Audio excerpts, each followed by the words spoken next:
savings account than we have had in decades, and we have more available liquid cash than we had in decades. That's an important part of it right there. It's the liquid cash. We were getting checks that were going either directly into our directly deposit into our account. So it wasn't like we had to jump through some hoops.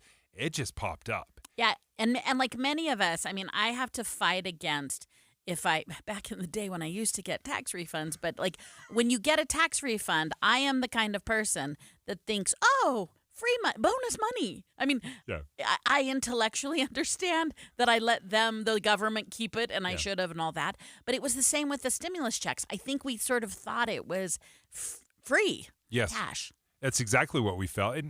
And in some cases, it was just straight up free cash. It wasn't, the advance like our... Right. But what it did to our taxes and what it will do eventually to inflation, we're experiencing now. And when those dollars go out there, supply chain, we've already got some supply chain issues, right? Because the workforce is still trying to figure out. There's companies that went out of business. So there were supply chain issues. We have all this cash. We don't have a lot of supply now. Yeah. So we're willing to pay a premium for these items. Right. Because what's the difference between paying $100 for something and $110? Right. Like when you have boatloads of cash in your account, you're not thinking about that extra $10 or $25. Well, and the higher the purchase, sometimes the more infrequent, right? So I'm buying a TV. It costs me, if I did a price comparison, maybe it did cost me $32 more than it did 2 years ago, but hey, I don't buy a TV every month. Right. So I sort of just don't think about that. I still make the consumer decision. So as we've seen inflation going up and up and up, the Fed, who basic job is to control inflation and try to manipulate the market, so to speak, and maybe put a little acceleration into it or throw the brakes on. I think we can all agree. New York Times has said so as well, that they were slow to react. And then once the Fed starts lowering interest rates, raising interest rates to try to slow down the economy, we don't believe it. We just keep spending, and inflation gets worse and worse and worse, and then it ultimately tops out at about 9% inflation in 2022. During that time, Russia invades Ukraine, so we've got all sorts of energy issues with gasoline, the price of fuel, and when fuel prices go up, everything else goes up because that couch you just bought, it had to be delivered from somewhere. Right. Now, I am going to stop you there and give a little shout out to the feds. If you read this New York Times article, if you read the articles for today, there's a little bust in the chops that they were slow to respond. I'm going to give them an alternative narrative which says, with COVID, this unexpected failure of the market that was induced by a pandemic, right? And by failure of the market, unanticipated. Right. Supply chains are down. You can't get parts for things. We know prices are going up because of that already. The feds, if you recall the dialogue of the media in 20 and 21, we were maybe looking at double-digit, catastrophic 70s-style inflation. And we kept talking about this soft landing, and we'll never be able to hit the perfect runway. I'm going to assert, y'all can disagree, I'm going to assert that the Fed, again, the bank that controls the interest rate, that's their role here. I'm going to say they did a pretty good job having it be painful inflation, but not catastrophic. Like, I do think we had a real chance to be double what we are now. I mean, it still hurts. I'm not trying to say to anybody who's saying, really, I'm making choices now that I didn't have to make 5 years ago. But I do think given the variables in the last 5 years and what happened, we've come out of it. America specifically, like hats off to America, we're doing better than many countries. And I'm looking at Utah Foundation right now. They released a report looking at inflation here in Utah. And over the past 12 months, it has stabilized. It's stabilized not at the 2% that the Fed is hoping for, but it has stabilized around that 3 to 4%, a little higher, maybe double what they want it to be. But again, our experiences and the real pain that we were feeling is back when it was 9%, 8-9%, and for such a prolonged amount of time. Now that it has settled down a little bit more. Okay, quick ideas of how you can save some money. 4th of July, folks. I know the temptation is going to be let's just order takeout. The average cost of a burger at a quick service restaurant, so about $7. What? Yep. Oh yeah, you're right. Yeah, that's where I'm old That's just for the burger, friend. That's not the French fries. That's not the soda. That's right. If that's you make it in your combo backyard, that is $2. $2.16. So make sure you cook it on your grill. There's some economies of scale too. So if you're just buying one burger versus feeding the entire family, skip the takeout lines. Go in the backyard. Chips and soda. This is a tough one for me because I love chips and soda. Replace the chips with potato salad. Potato salad, a fraction of the cost of potato chips. Potato salad is down 4% on inflation, my friends out there. So this year is a potato salad year. And soda, if you have to go with soda, then buy soda in plastic bottles. No, Dave, Dave, he doesn't mean it. At one point, you've got to think about the oceans. The environment. So, the microplastics that we're inhaling every day. I'm just saying, as far as cost goes, apparently plastic bottles are the future. Grab that 2-liter instead of your 12-pack cans of soda. Aluminum costs are rising. I'm just saying, remember, if you do that, you have to share with the kids, so don't do it. Okay, one final thing. Yep. As far as sweets, baked goods are more expensive than ever. Go with fruit. Fruit is cheaper. Take that to the bank, folks.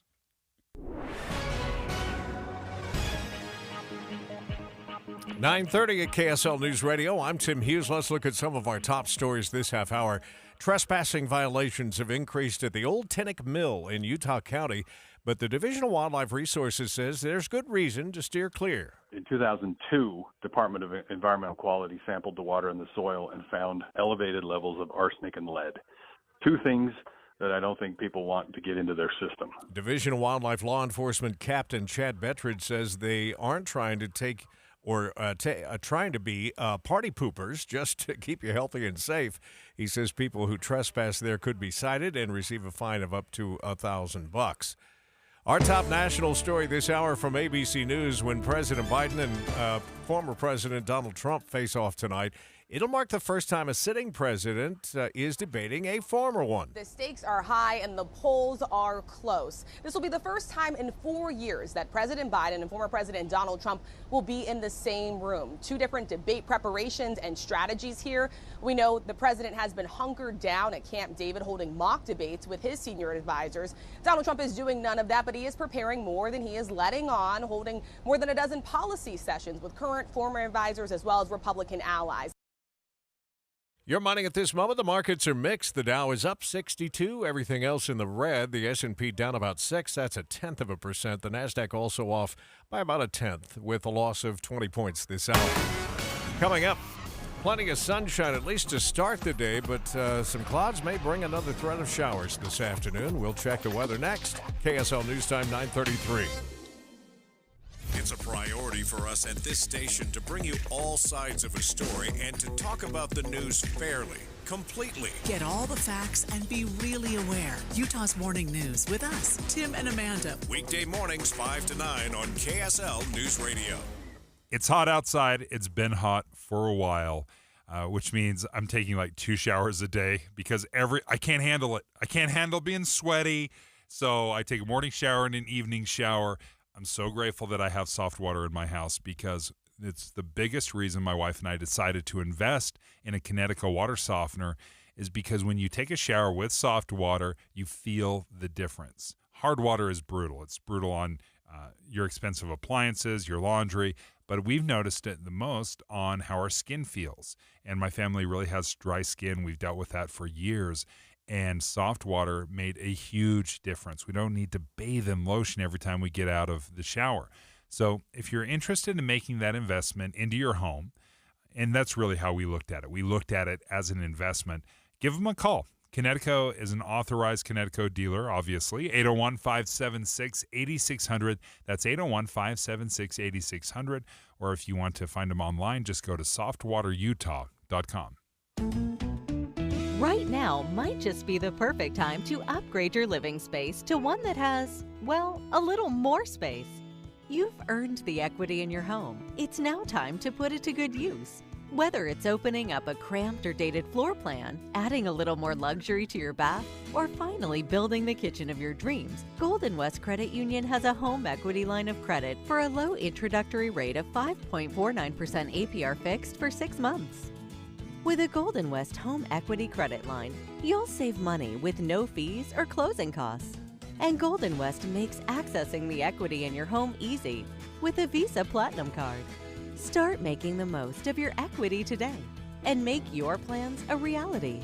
Apply at any branch, online at gwcu.org, or on our mobile app. Equal Housing Lender, NMLS number 440574. We'll take care of you.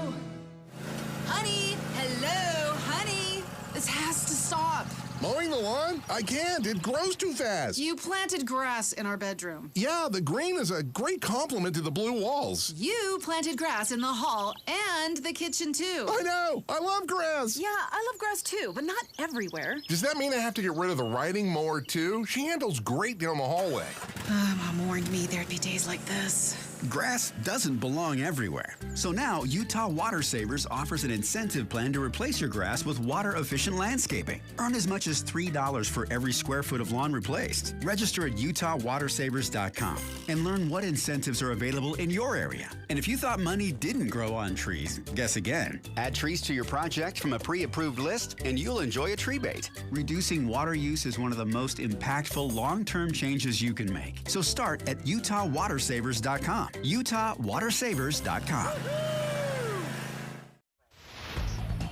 Traffic and weather together brought to you by Sinclair's Dino Pay app. Save up to 20 cents a gallon. Jason, how are we looking? Well, we're looking a lot better than we were about an hour ago. Most of the problems we have all cleared out at this point. You're still going to be a little bit slow if you are eastbound on I-80 approaching 5600 West coming out of Tooele. And there's a really thick pocket of slowing right at 7200 West if you were eastbound on the 201. But those are really the only two problems we've got going on. Otherwise, I-15 looking great north and southbound along the Wasatch Front. No other problems on your major highways or side streets. Hogle Zoo has so much to explore, and now there's even more to love. The all-new Aline W. Skaggs Wild Utah exhibit and the Eccles Express train are now open at Hogle Zoo. I'm Jason Jones in the KSL Traffic Center. We're going to get some scattered rain showers today, at least a chance of it this afternoon, but it's the only day of the next 7 that has even a threat or a hint of precipitation, and hot again for the weekend. We'll actually cool off a little bit tomorrow to 86 after a high today of 90. And right now, 77 degrees in Salt Lake City from the KSL Common Spirit Health Studios. I'm Tim Hughes. Listen online at KSLNewsRadio.com, Utah's news, traffic, and weather station. Dave and Dujanovic, your morning companions for talk, analysis, and key perspectives on Utah's biggest stories on KSL News Radio. One of the things we've done here at KSL, we've teamed up with Bear Lake Convention and Visitors Bureau to help boredom-proof your summer. Now, parents, I know you would love to be bored. I would love this. Yes, I long for the day of boredom. It's like my number one. I would love an afternoon of boredom where I just don't know what to do. That's right. But hours apparently and our hours kids, of nothingness. They despise it. Mm-hmm. I can't wrap my head around it. I'm trying to think back. Yeah. I feel like also for my kids, boredom for me clicks in probably in a matter of days at this point. For my kids, it feels like maybe 11 minutes to boredom, right? Like it's pretty instant to go from fine to apparently miserable abyss of boredom. It feels like moments. It's like lighting a firecracker. Like that fuse is short. Yeah. There is a fuse, but you want to make sure you get that out of your hand before it explodes. I'm so bored. So one of the things that we've been looking at, we've had several different ideas of how you can help your kids boredom-proof their summer. But I saw this article in Fortune magazine. A summer job can set teens up for a lifetime of success. Have you thought about having your kids get a job, a summer job, to help with the boredom? Yeah. You know, the other thing I want to reading this, one of the things that struck me is how timely this conversation is. So it's evergreen. This happens every year to families. But this seems particularly in tune in a post-pandemic teen's life because one of the outcomes of the pandemic was kind of some depression and exclusion and some self-esteem issues and some under-socialization. In addition to money, which we'll talk about, like it's a connecting activity. And one of the things that happens most with teens is that they don't feel like they're needed sometimes. And man, jobs, they need you. That's the definition of a job, right? And so what it can do for their sense of purpose, that's pretty amazing. See, that's an angle I don't naturally go to. Right. When I think about a summer job, hey, earn some money, save it up for things you want to buy later on. But you're seeing it more as, hey, this social interaction, the responsibility, the self-esteem that you can gain for being wanted and needed. Right. And so then you take care of a lot of motivational issues like, where do I fit in? And again, I think the pandemic created a small gap that really actually may be filled by thinking about your kids' their summer jobs as really helping them get back into their mojo. One of the things that I've loved about summer jobs is you can say, oh, it'll set you up for your future career, but I will say this, my kids' summer jobs have taught them what they don't want to do. 100%, right? And how depending on other decisions you make, here are the choices you have available to you. I totally believe that. The other thing that's so fun about some, not all, but some summer jobs is there are summer jobs that don't expect you to work a 40-hour week. Yes. There are a lot of kind of part-time jobs. I mean, that is, going back to the opener, a boredom thing, part-time really fits that. You're not actually like in the grist mill doing the time. You are just dabbling. You got a little pocket change. It's a nice way. So, I mean, I think as parents think about it too, it's like, well, if your kid's not ready for a 40-hour week, there's a ton of summer jobs that aren't quite that. Another thing I love about it is there's a lot of jobs out there that kids would think was fun. So dog walking. I have a teen that is a dog walker. Yeah. And she is so excited. I love dogs. This is the best thing.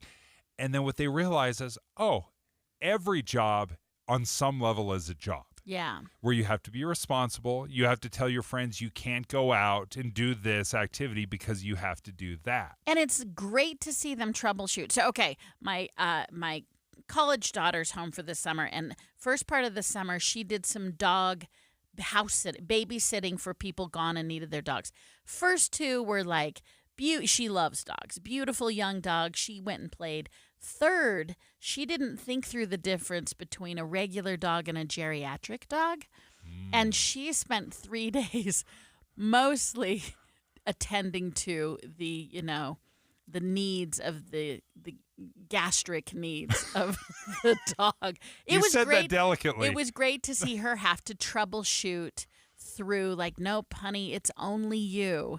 And the scrubber and it was great to see her have to troubleshoot through those different experiences. As I'm reading through this article in Fortune magazine talking about boredom proofing your kid's summer, and the reason we're talking about boredom proofing your kid's summer is the Bear Lake Convention and Visitors Bureau has teamed up with us, and we're talking about a lot of fun things, summer camps. Obviously, going up to Bear Lake is incredible, beautiful. Do some boating, some paddle boarding, all of that is an option. But I hadn't really thought about a summer job as a way to boredom-proof the summer for the kids because, like you said, Maura, typically these summer jobs are, 15 hours, 20 hours at most. So a few days a week, 3-4 hour shifts. It doesn't take up a ton of time, but when you have that level of responsibility, you've got to plan out and say, hey, I'm not free for this, so I want to take advantage of the time I do have. You'll perhaps organize with your friends. That's a really great way to boredom-proof your summer. 100%. The other alternative I want to make sure we talk about is, you and I have talked a bit before about pay for kids versus volunteerism. If you have a summer schedule, if your kids are heavy into sports, it's amazing how sometimes you look at the whole summer and you're like, oh my gosh, we really only have 2 weeks or 3 weeks where they could work. And so one of the things to think about is, if you love this idea of boredom proofing your kid's summer by having them do something, but you don't think they can do a job, remember how many nonprofits still need volunteers. And they would love nothing more than your teen to commit the 10 days that they have to actually helping them keep their budgets low. So maybe if it doesn't work that your kid could hold a regular job that required some commitment, make sure you're thinking of volunteer jobs. And you can gain so many of those same results, except, no cash in your pocket. But many kids aren't desperate for the cash. It's fun to have. It's nice to have. But yeah, I love that. That's a great a great suggestion. Yeah, there's all sorts of volunteers, and they understand when your kid's working for free, they don't expect a resume. Right. Your arm's length. Great way to get experience. Great way to get experience. Bear Lake has been so fantastic in helping us out with this, boredom proofing your summer. Bear Lake Convention and Visitors Bureau. Bear Lake, escape the heat, have some fun. Visit bearlake.com for your 4th of July and 24th of July planning. Dave and Dujanovic. A lot of us are filling our workdays with podcasts. When you're working, go to KSLNewsRadio.com. Click on Dave and Debbie's podcast and pick a topic and story length. Podcast with Dave and Debbie. Then get to work with KSL News Radio. I lost 57 pounds in 2 months with Salt Lake City fat loss. That's what everyone wants to know. They want the number. Like, give me the big number, Dave. What are you down? They don't want to know about my health. They don't want to know about my energy levels. By the way, both are much better.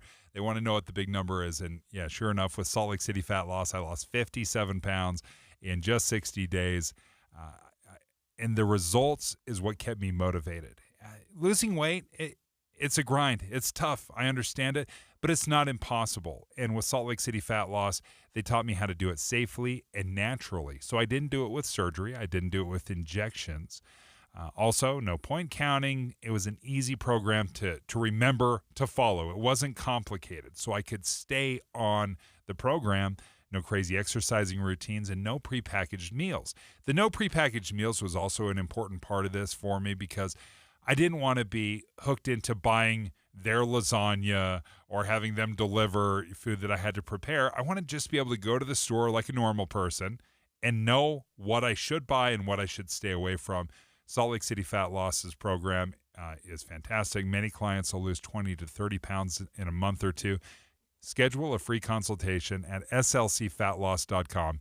If you use my name, you get an extra $200 off, by the way. slcfatloss.com.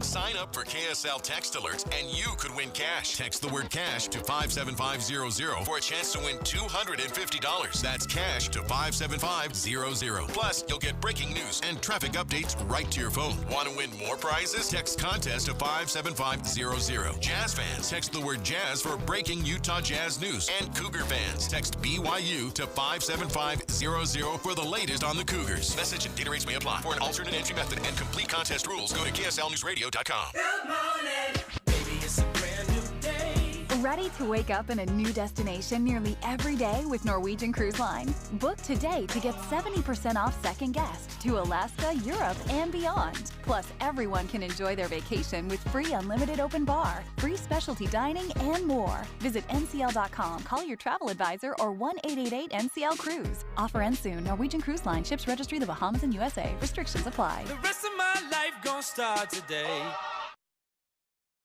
One of the things I want to hear from you guys right now, so start calling 801-575-TALK, is do you encourage your kids to get a summer job? We're talking about boredom-proofing your summer, and maybe it's just getting your kid that summer job. I would love to hear from Team No Job. Like, parents, if you don't think your kid should be working this summer, I want to hear why. Give us a call, 801-575-TALK. Do you encourage your kids to get a summer job? 801-575-TALK.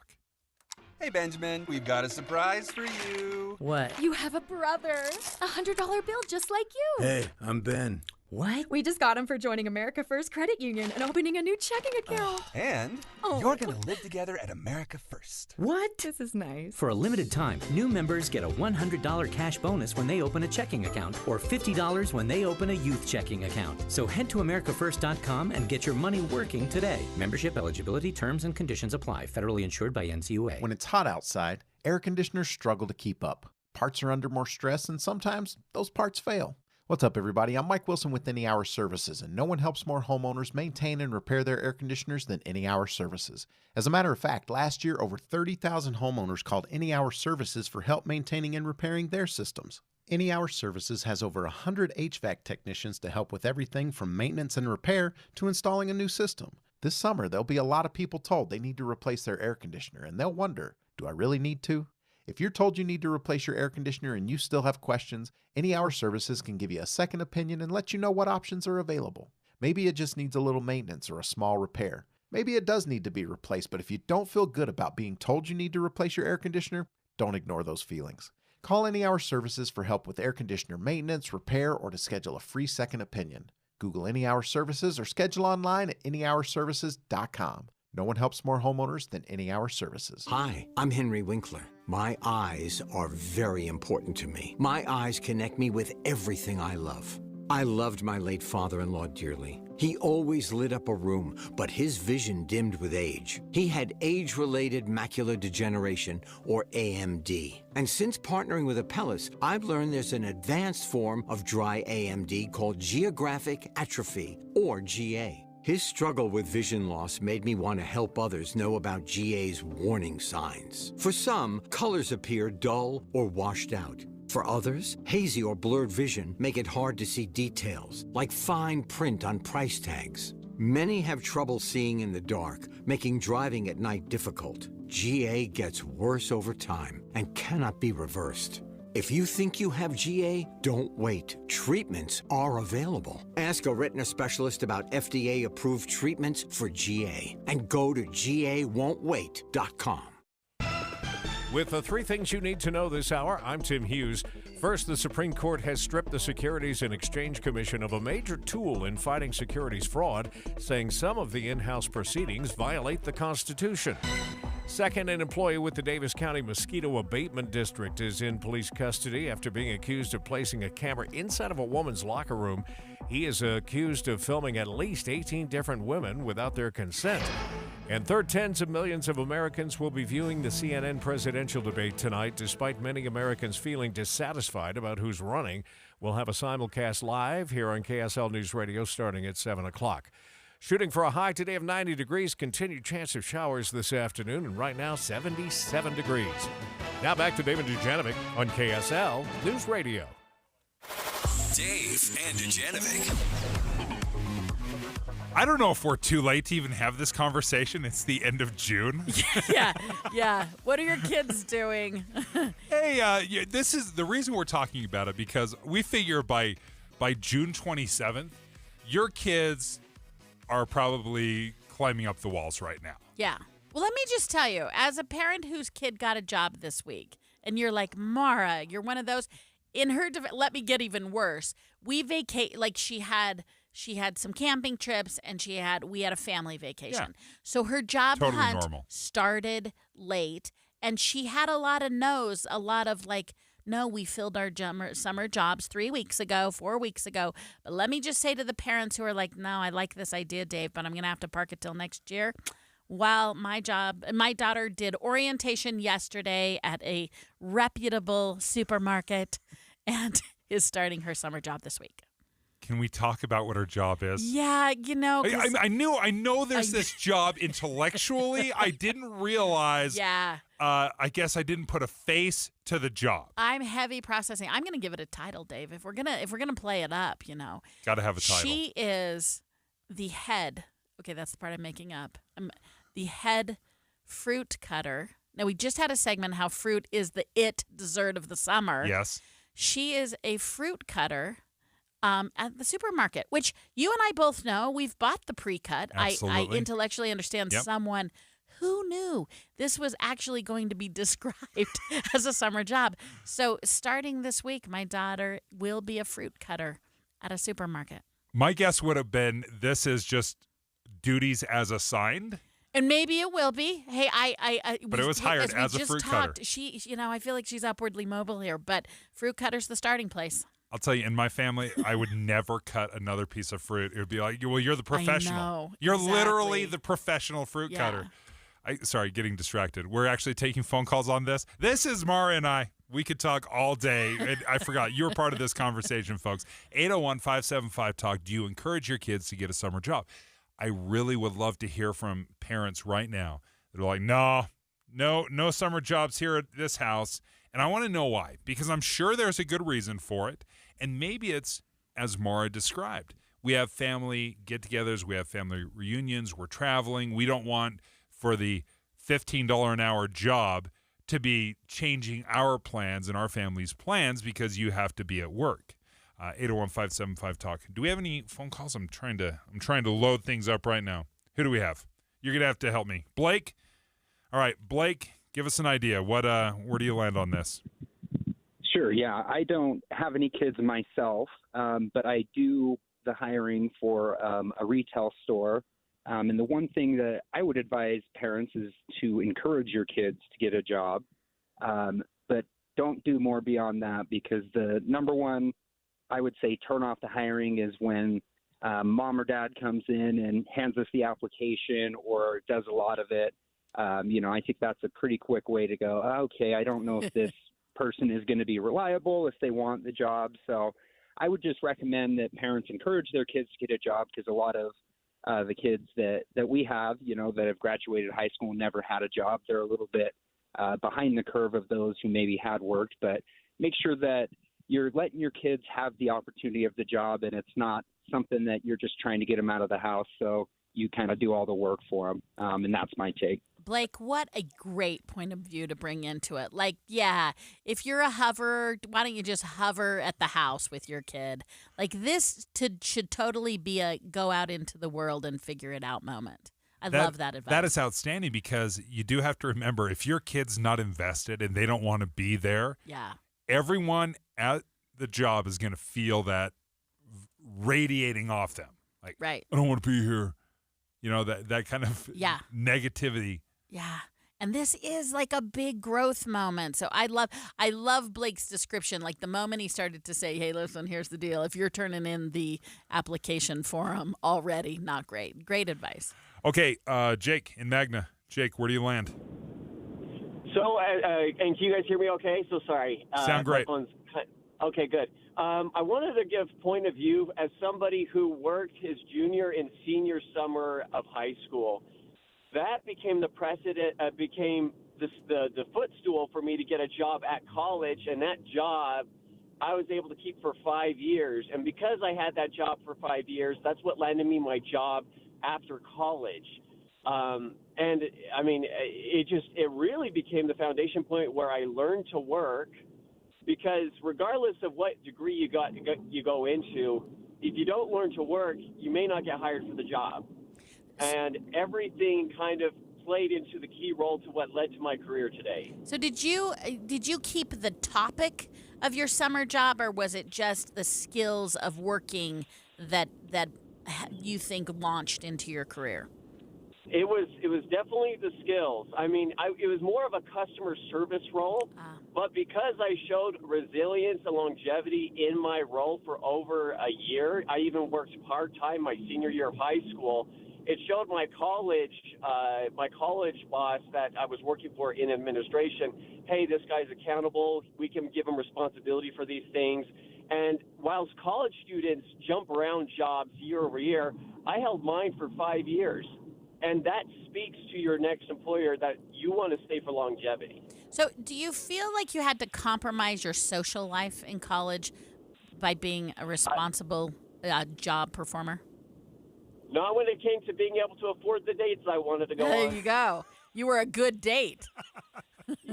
We actually eat dinner. We don't just drive by like, oh, the good old days when I could afford a hamburger. Thank you so much, Jake and Blake, for joining us. Yeah, do you encourage your kids to get a summer job to help fight that boredom? And I understand it. It's a little easier to think 16, 17, 18 years old as kids, but there are jobs out there. And Maura, I thought you pointed out a great point, is there's opportunities, there's volunteer opportunities that you don't necessarily have to be 16 and have a car, where you can have some responsibilities and serve Right. And again, a sense of purpose outside your house. Another adult saying, good job, or we really needed you to stack those. Well done. Yeah, you can only gather so many good jobs from grandma. That's right. You did such a great job mowing that lawn. You are the best lawnmower there's ever been. It's a little different when it's coming from some stranger that just paid you, if they pay you that compliment. Straight ahead, we're keeping our eye on the Supreme Court as new decisions are coming down each day. The big one was watching a decision whether a former president is shielded from criminal liability. We'll talk to Greg Skordas, our legal analyst and expert, next.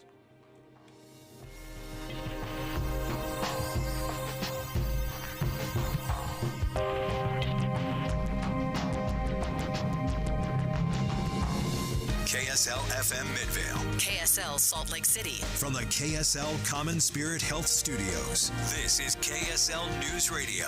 Utah's news, traffic, and weather station. It's 10 o'clock at KSL News Radio. I'm Dan Bonas. KSL's top story this hour. 3 people, including a teenager, have been taken into custody after an apparent road rage shooting in St. George. Police there say this happened yesterday afternoon. We don't know yet what led up to it. Police say one of the 2 vehicles involved took off and ran all the way to Mesquite, Nevada, where its tires were spiked. Police apprehended the 2 men and a 17-year-old boy that were inside that vehicle. Our top national story this hour from ABC News. Among several decisions issued this morning, the U.S. Supreme Court ruled in favor of sending an abortion rights case from Idaho back to a lower court. At issue of whether Idaho's ban on nearly all abortions takes precedence over the federal law that guarantees patients in ER get the care they need. ABC's Rachel Scott has more. Abortion providers and doctors that I have spoken to are, in fact, calling this only a temporary victory, an emphasis on the word temporary because they are expecting more legal challenges. The court also disallowed a settlement in the Purdue Pharma OxyContin case because it protects the Sackler family in bankruptcy court, even though they hadn't actually filed for bankruptcy. Your money at this moment, the Dow Jones average up on the day right now, 67 points. The NASDAQ is down 9.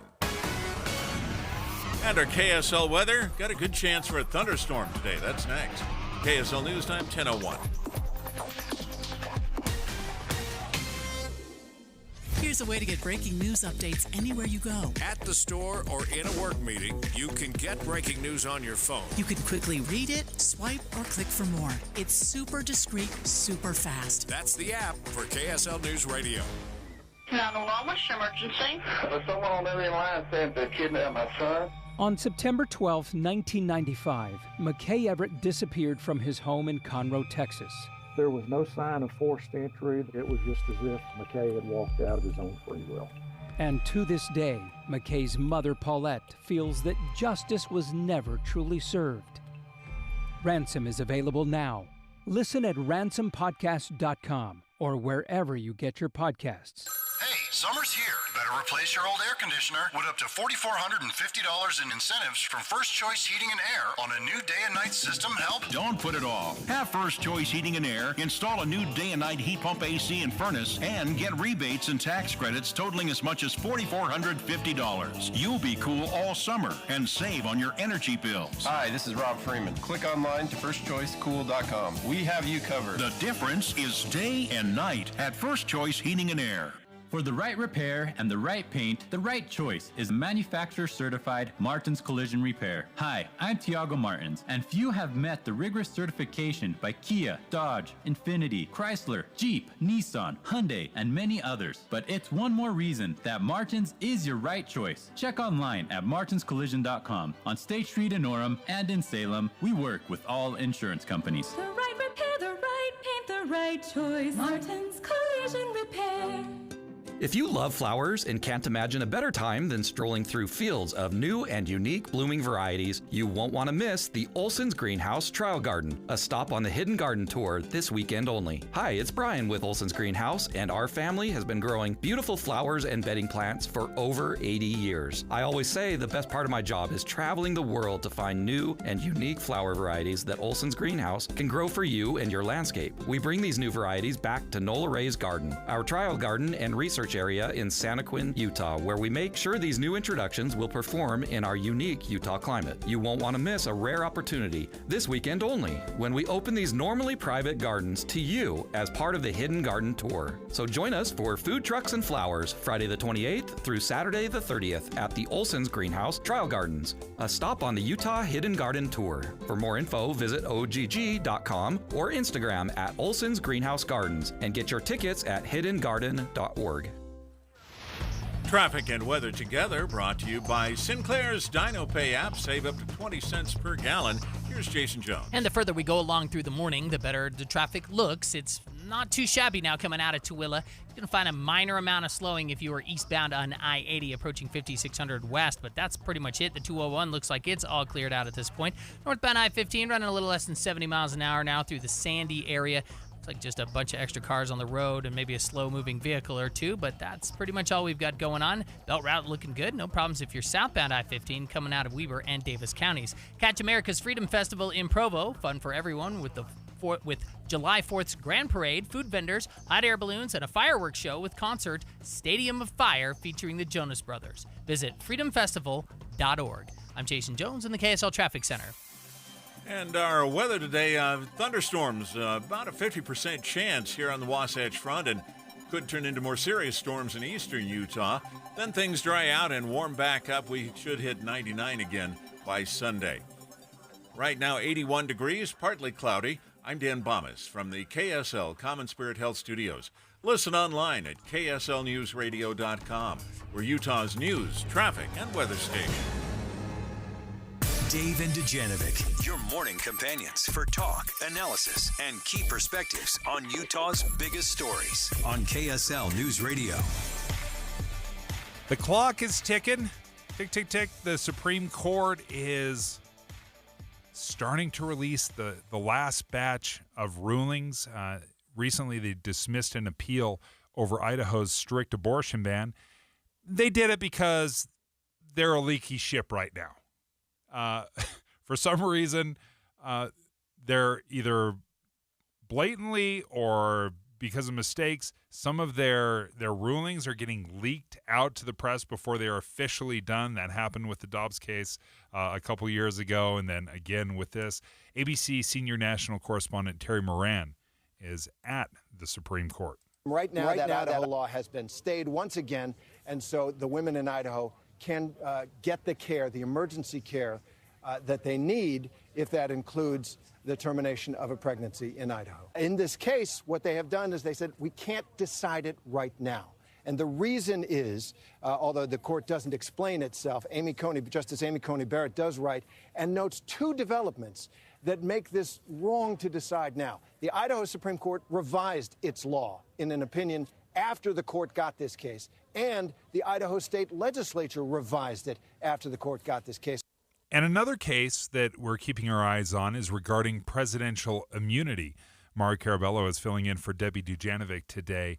And the question of presidential immunity has really come from the January 6th incident, I guess we'll call it, at the Capitol. But the Supreme Court, they've taken on some heavy cases for a while, and this is an extremely important one for the former president. Yeah, I mean, this one has some incredibly interesting timing. I mean, we were saying earlier today is an epic presidential early debate. Wouldn't it have been something? It would have been poor form by the Supreme Court, but there was a version of the world where they could have released this today. It's really overlapping this decision about a current candidate running in the middle of an election cycle, and it unintentionally puts the Supreme Court in the middle of real-time politic, which makes it so interesting. And you're seeing some tension, that the court case we just talked about today, the Idaho ban on abortion, it was an unsigned decision. The dissent sort of indicated, as did the majority, that they couldn't make some of these choices, and it was a little bit of unusual kicking the can down the road. Greg Skordas joins us right now, our KSL legal analyst. Greg, let's speak to Maura's point right here, kicking the can down the road. Yeah, and that's actually a very good point that she makes. I mean, the Supreme Court has probably already decided the decision on the Trump immunity. But it wouldn't be appropriate to issue that and release that on the day of their what's going to end up being their only debate, probably. So I anticipate that decision will come out tomorrow morning about 8 o'clock, and we'll know what it is. I don't think they're going to give the former president immunity from prosecution, at least not blanket immunity that he's asking for. There may be some qualified or lesser immunity, but I just don't see the Supreme Court giving him that. And this involves, of course, his dealing with and the alleged plot to overturn the 2020 election, like you say, the January 6, 2021 incident, and whether or not he can be prosecuted for that as a sitting president. He was still the president at that time. Will this ruling, or could the Supreme Court at least create some guidelines or some parameters, maybe some guardrails to what that kind of immunity would look like? Because obviously the president does have to have a certain level of immunity, and how far that stretches. Are they going to be able to narrow that down a little bit and maybe describe what presidential immunity would look like? You know, we really hope so, Dave. That's something they want, because even the Supreme Court in its arguments were talking about, hey, what's to prevent every president to bring charges against his former rival. Anytime a president leaves office, the incoming president can bring charges against them. And, what a problem that's going to be. And this whole Trump case did create a huge can of worms because of that exact issue. So I think the Supreme Court's got to lay down some guidelines so that we just don't have criminal charges brought when political rivals get upset at each other, and that there's some fairly strict parameters. On the other hand, it is something that's never happened before, so maybe we're overreacting to a one-off. That remains to be seen. I hope that the Supreme Court does give us the guidance that you're talking about here, Dave. So, Greg, we've been talking about headline issues like the presidential immunity, and it's quite certain that we'll hear from the court before they adjourn this term. But I want to talk big picture for a second. I was reading a headline this morning, an hour ago, that said Supreme Court won't finish its work on time this year. So I wanted you to talk. So there's these headline issues that we're all following, but there's also dozens of incredibly important, although probably technical issues that are make or break for an industry or a group of people that maybe we're not following as closely. But I want you to walk me through this notion of a Supreme Court term. I know last year they went into July for about a year, so it doesn't feel like they have to rule by a certain time, but they kind of do. Like, when do they? It sounds like they don't have to get through their docket. How long can they keep issuing opinions? Tell me just a little bit about the mechanics of when the Supreme Court will be done for the session, for their term. Okay, that's a great question. And they are the Supreme Court, so they have their own timeline. Now, we expect, and they have historically wrapped up their session by the end of June, which it would be technically tomorrow because the weekend is the end of June. But that's just a guideline. That's just a suggestion, and that's just history. Like you said, last year they did go into July by a week or two. They are almost certain to go into July again in this session because there are still the Chevron decision, or the one that would ultimately perhaps flip over the Chevron decision, the Trump immunity agreement, and there are a couple of others, like Dave said, they're not so much in the headlights that we're looking at a lot, but they're coming up soon. Next week we get into the 4th of July, so we could be going into maybe the 2nd or 3rd week of July, but I don't think we'll go much further than that. That's a really good point you make, Maura. Greg, you and I were talking about this the other day, about how peculiar some of these cases are. Like, why would you bring up this case specifically? I'm thinking of the Second Amendment ruling that they just made, where they bring up a pretty flawed individual that had domestic violence issues and a history of violence, and they're saying, no, but this guy's the one that needs to have his Second Amendment rights protected, and then the court overwhelmingly said no to that. Can you speak to kind of the peculiarity of some of the cases that are being brought forth? Yeah, you have to question the judgment of some of these lawyers when you're bringing something like a Second Amendment case, when your client, the person that's involved in it, has multiple protective orders, has threatened to shoot up a facility, and has threatened to kill his ex-wife. I mean, that's not the poster child for a good Second Amendment case. We had an immigration case recently where we had a man claiming that historically marrying a U.S. citizen gives you some step toward being able to get a visa. Well, this particular man is a gang member, or at least an alleged gang member. So, again, not the face you want on a Supreme Court case to uphold, citizenship. And there are a number of those. I just think, and the Supreme Court can only deal with the case that's before it. It can only deal with what is there. But you have to question some of these cases getting to the Supreme Court because they're creating some law that I think nobody expected because the people that are before them are not the best representative of the class and the type of argument that they're trying to make. But while I totally agree, sort of part of me wants to academically just sort of be contrary, and it's like, wouldn't it actually proof test the actual law to say, yeah, we're going to apply this law no matter what kind of schmo you are, you still get the protections or not of the law? I mean, is there any upside down logic to say, yeah, separate the person from the legal system? I mean, isn't that fundamentally American to say, yeah, we support, easy one, we support First Amendment rights, even if what you're saying is not cool? I mean, is there a logic stream there?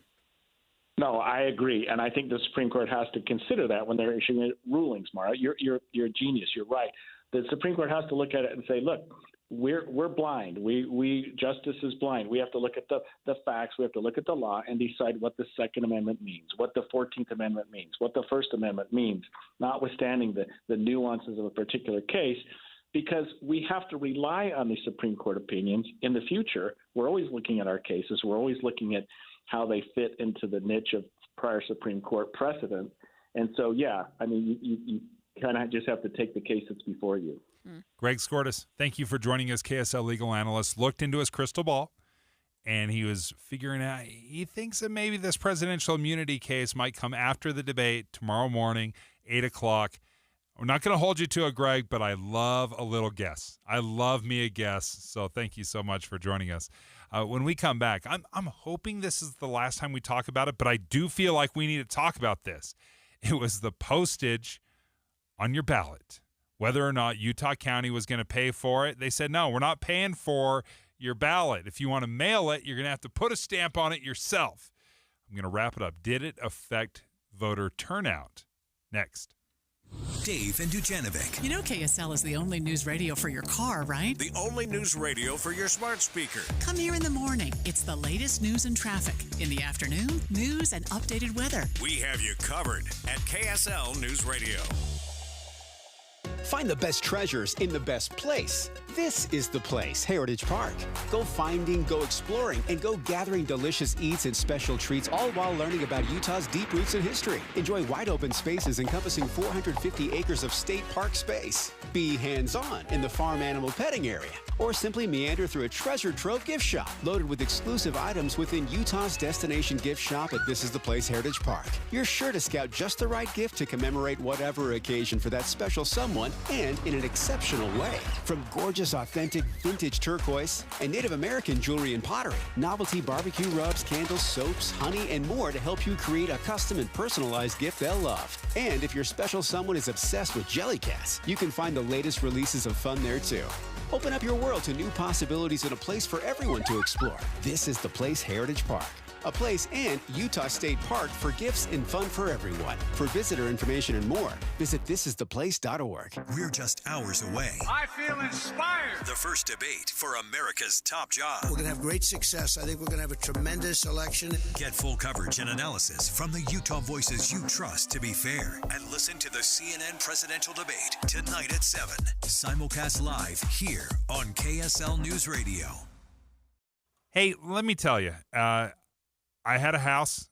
I was getting close to needing to replace that roof, really close to needing to replace that roof. And then I sold my house, and that's the new owner's problem. Josh Moore with IWC Roofing joins us right now. And Josh, can you give us an idea with IWC Roofing? What can I do to figure out like how close my house is to needing its roof replaced? Do you guys do that for me? Do we have Josh? Hey, there we go. Hey, how's it going? Good. Hey, Sorry, thanks guys. no worries. Thanks for joining us. I was just wondering, how do you figure out like whether or not your house needs to be re-roofed? Man, there's a lot of telltale signs. One is age. Average roof in the state of Utah lasts about 20 years or so. Another one is if you're looking up in the afternoon sun, you're seeing those fiberglass edges starting to show through. It's another telltale sign. And then the obvious ones are obviously like your missing shingles, windstorms, or if you're having all those granules that get washed out every rainstorm or windstorm as well too. So a couple of different ways. So what makes IWC different and what sets you guys apart? Great question. So first and foremost, we're a locally owned company, family owned and operated. We've been in business here in Utah for almost 30 years now. We're the largest residential roofing company in the state, but we're the largest and we do the volume that we do because we're the highest rated. So we have just over 2,000 reviews across the board.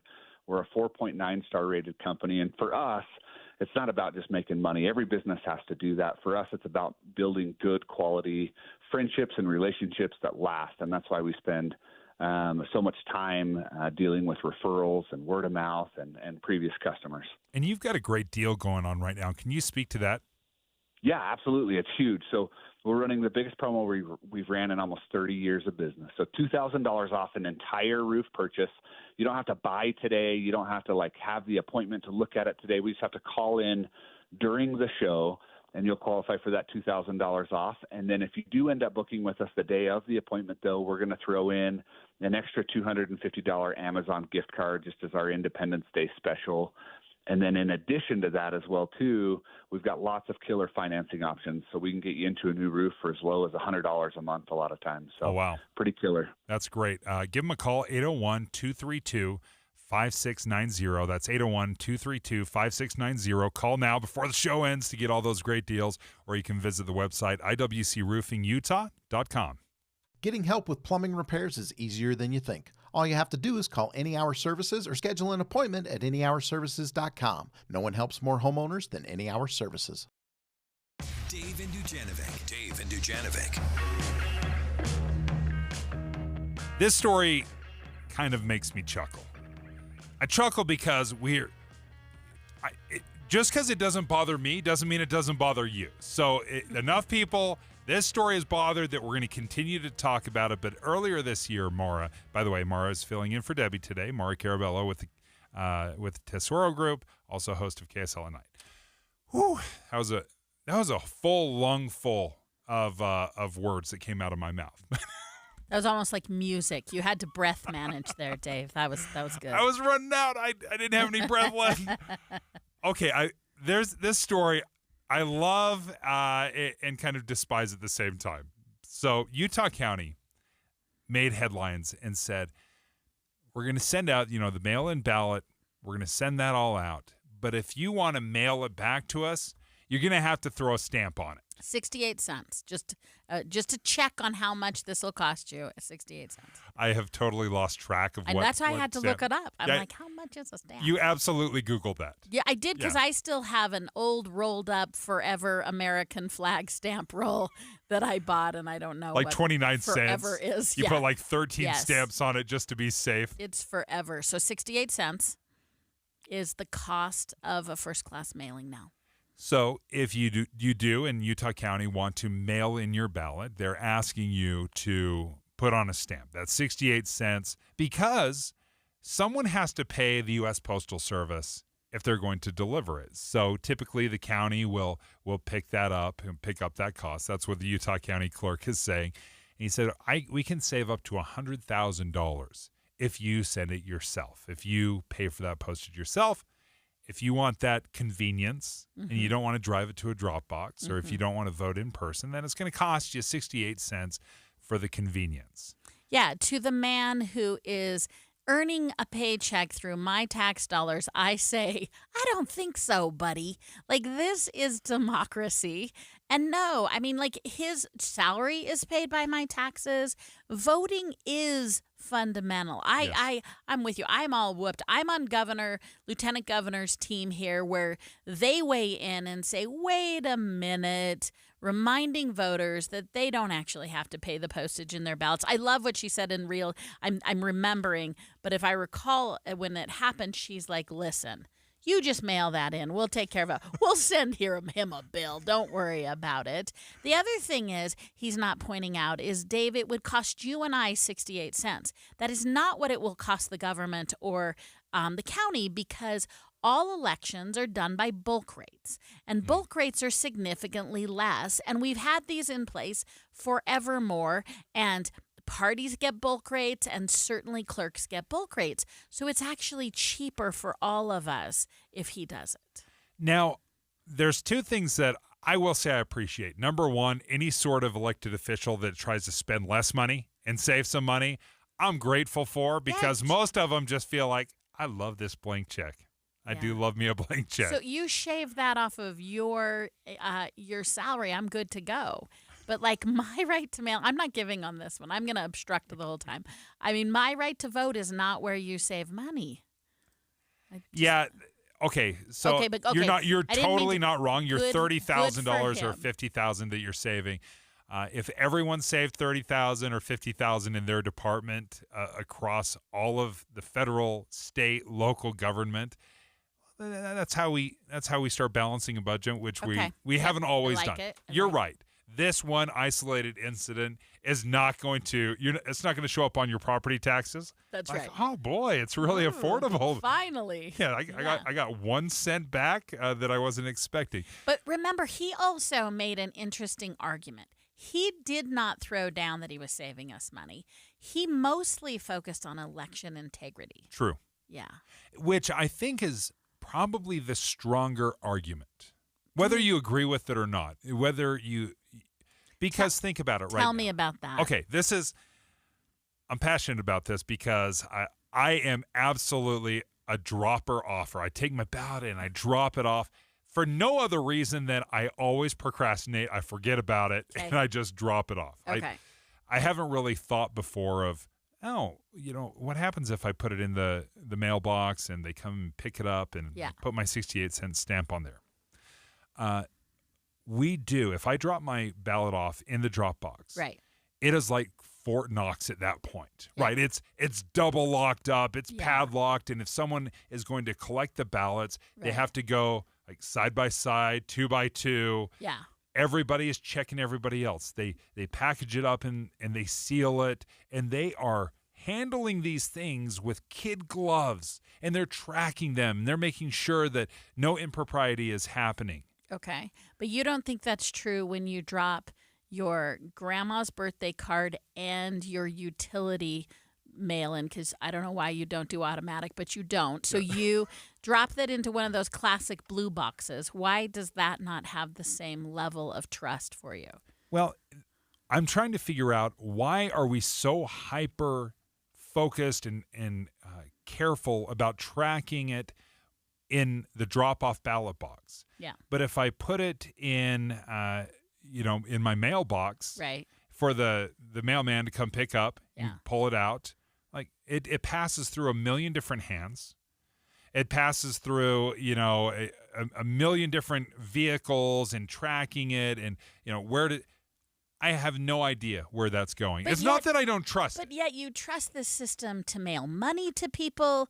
You trust this system for sentimental cards. You never question this system until we made it a political play to question the voter process. But you think about over the years, the stuff you've put in those blue mailboxes. Yeah. And how much you have trusted that system, that someone won't snake their arm in one of those blue boxes. And also remember that we have in code that we prioritize political mailing because we know it's a date certain. So whether it's got a stamp on it or not, mail carriers will make sure as they're sorting through the mail that anything that looks like a ballot will get placed in a needs to get there category. So if we have just as much faith in the traditional U.S. Postal Service sending grandma's card as we would a ballot, then why don't we treat the drop boxes with the exact same scrutiny? Well, because it's a political issue. I mean, because politics are not necessarily tethered to reality, right? I mean, that's the poster, that's the slogan of politics. And I mean, again, and partially too, to be honest, it's an expedited system. But in fact, the reason we have a canvass, which is the deadline for counting is never election day. It never has been. 2 weeks down the road. 14 days later. And that is to account, in fact, for our postal system. That was sort of the give on it. At some point, our legislature has said the drop boxes need, and the ballot counters and the signature verifiers, all of this needs a heightened level of scrutiny. We have poll watchers. And again, I don't think this is a huge deal. I would have no problem doing it, but there's enough concern in the people that may have questions about election integrity. I have zero concerns about that. But the state legislature has obviously put in enough steps and protections and verifications and security measures that I think it is inconsistent to the way we're doing it with the U.S. Postal Service. So Dave, I think it's a common tactic when people are concerned to go through procedures that make you feel good. And if you talked to an analyst and asked them, does it actually make you safer? There's some questions about that. Case in point, let me just tell you that my hair clip, when I have already gone through the X-ray machine at the airport, I've already passed through the X-ray machine. You patting down my hair clip, that's just to make Dave, you feel better, not to actually. So we do a lot in America, particularly in the subject of safety, that makes us feel better, but isn't actually that effective. Do you know what I call that? What? A vampire policy. This is right. That's a great phrase. It looks beautiful. It looks beautiful, but it is kind of anyway. Therefore, ultimately the question is, did it affect turnout? No, turnout actually went up in Utah County. So the fact that you had to pay for your postage stamp or at least mail it anyway, it really didn't affect anything down the road. So hopefully this is the last time we'll ever talk about this. But yeah, sure enough, there was a politician out there trying to save some money, maybe secure the election in his mind a little bit more, and it didn't really affect the turnout. It's 10:31 at KSL News Radio. I'm Dan Bobbis. KSL's top story this hour. Salt Lake City firefighters spent the night trying to put out a fire that broke out around midnight at Rocky Mountain Recycling Services. This is on 900 South on the west side. Fire Captain Brent Hadcuff says winds during the night did cause some problems. Luckily, we've been able to keep the fire in check and keep it from spreading to the neighboring businesses. And I think we'll be able to keep this from extending to any of those and creating any hazards to those neighboring properties. He says they had to keep a close eye on some big propane tanks near the fire. They were able to keep the flames away. The booms that people heard coming from the fire turned out to be the sound of semi-truck tires popping. Our top national story this hour from ABC News. It's debate day for President Biden and former President Trump. They'll square off in the CNN studios in Atlanta. ABC News Chief White House Correspondent Mary Bruce. The Biden campaign sees this as a real jumpstart moment, a chance for them to break through to a larger audience. And they hope those critical, undecided voters who haven't really engaged in this race yet. That's why they pushed for this early debate. You can watch the CNN presidential debate tonight at 7 on CNN or listen to the simulcast here on KSL News Radio. Your money at this moment, the Dow Jones average. Let's take another look at that. The Dow Jones average up on the day now 85 points, while the NASDAQ is up 36 right now. And our KSL weather looks like possibility for a thunderstorm later today. That's next. KSL News Time, 10:33. News doesn't just mean information or dates. It's the story of our local history being told in real time. Be a part of the story. This is Tim Hughes and Amanda Dixon. We hope to be a part of your story. We have you covered on KSL News Radio. All right, folks, it is toasty outside. It's been warm for a while. But if you need your roof to be replaced, do you want to do that yourself? No, you want to call the professionals at IWC Roofing. They have an amazing offer right now, $2,000 off. And that is pretty incredible. And they have some other little programs they got going on. If you call right now during our show, Josh Moore joins us right now with IWC Roofing. Josh, let's just go over that offer right now. Again, it's $2,000 off, but there's a little something extra for the show. Yeah, so we're doing the Independence Day special. So if you call during the show, book an appointment to have us come out and take a peek at it. It's the $2,000 off, but if you do end up booking with us as well that day, we're going to throw in an extra $250 Amazon gift card as our way of saying thanks. And 4th of July is my favorite holiday, so we wanted to do something a little extra in there. Give them a call, 801-232-5690, 801-232-5690. Now, you guys say you have the best warranty in the business. What does that mean? Great question. So we have, it's a lifetime warranty. We're what's called a Platinum Preferred Contractor. So we're able to get people a Platinum Preferred warranty, which is 50 years, labor, material, workmanship. It never prorates down. You're 100% covered, and it's fully transferable to a new homeowner if you ever sell. So there's not another warranty like it in the business. Yeah, if you're selling your home and you tell your new buyer, hey, don't worry, the roof is taken care of, it's still under warranty, that's amazing. How long does it typically take to re-roof a house? Great question. So we always hear the horror stories, or we've had neighbors do it where we see two guys up on a roof for a week or two. We like to do things a little bit different. We run the largest crews in the state of Utah. So typically on most roofs, we can get in, have it torn off, new weather barrier, new roof, cleaned up and out of your hair in just one day, which is awesome. One day is amazing. Thank you so much, Josh, for joining us. IWC Roofing is offering an incredible deal, $2,000 off right now. If you call, you get a little extra gravy if you call during the David Dujanovic show. Give them a call, 801-232-5690, 801-232-5690.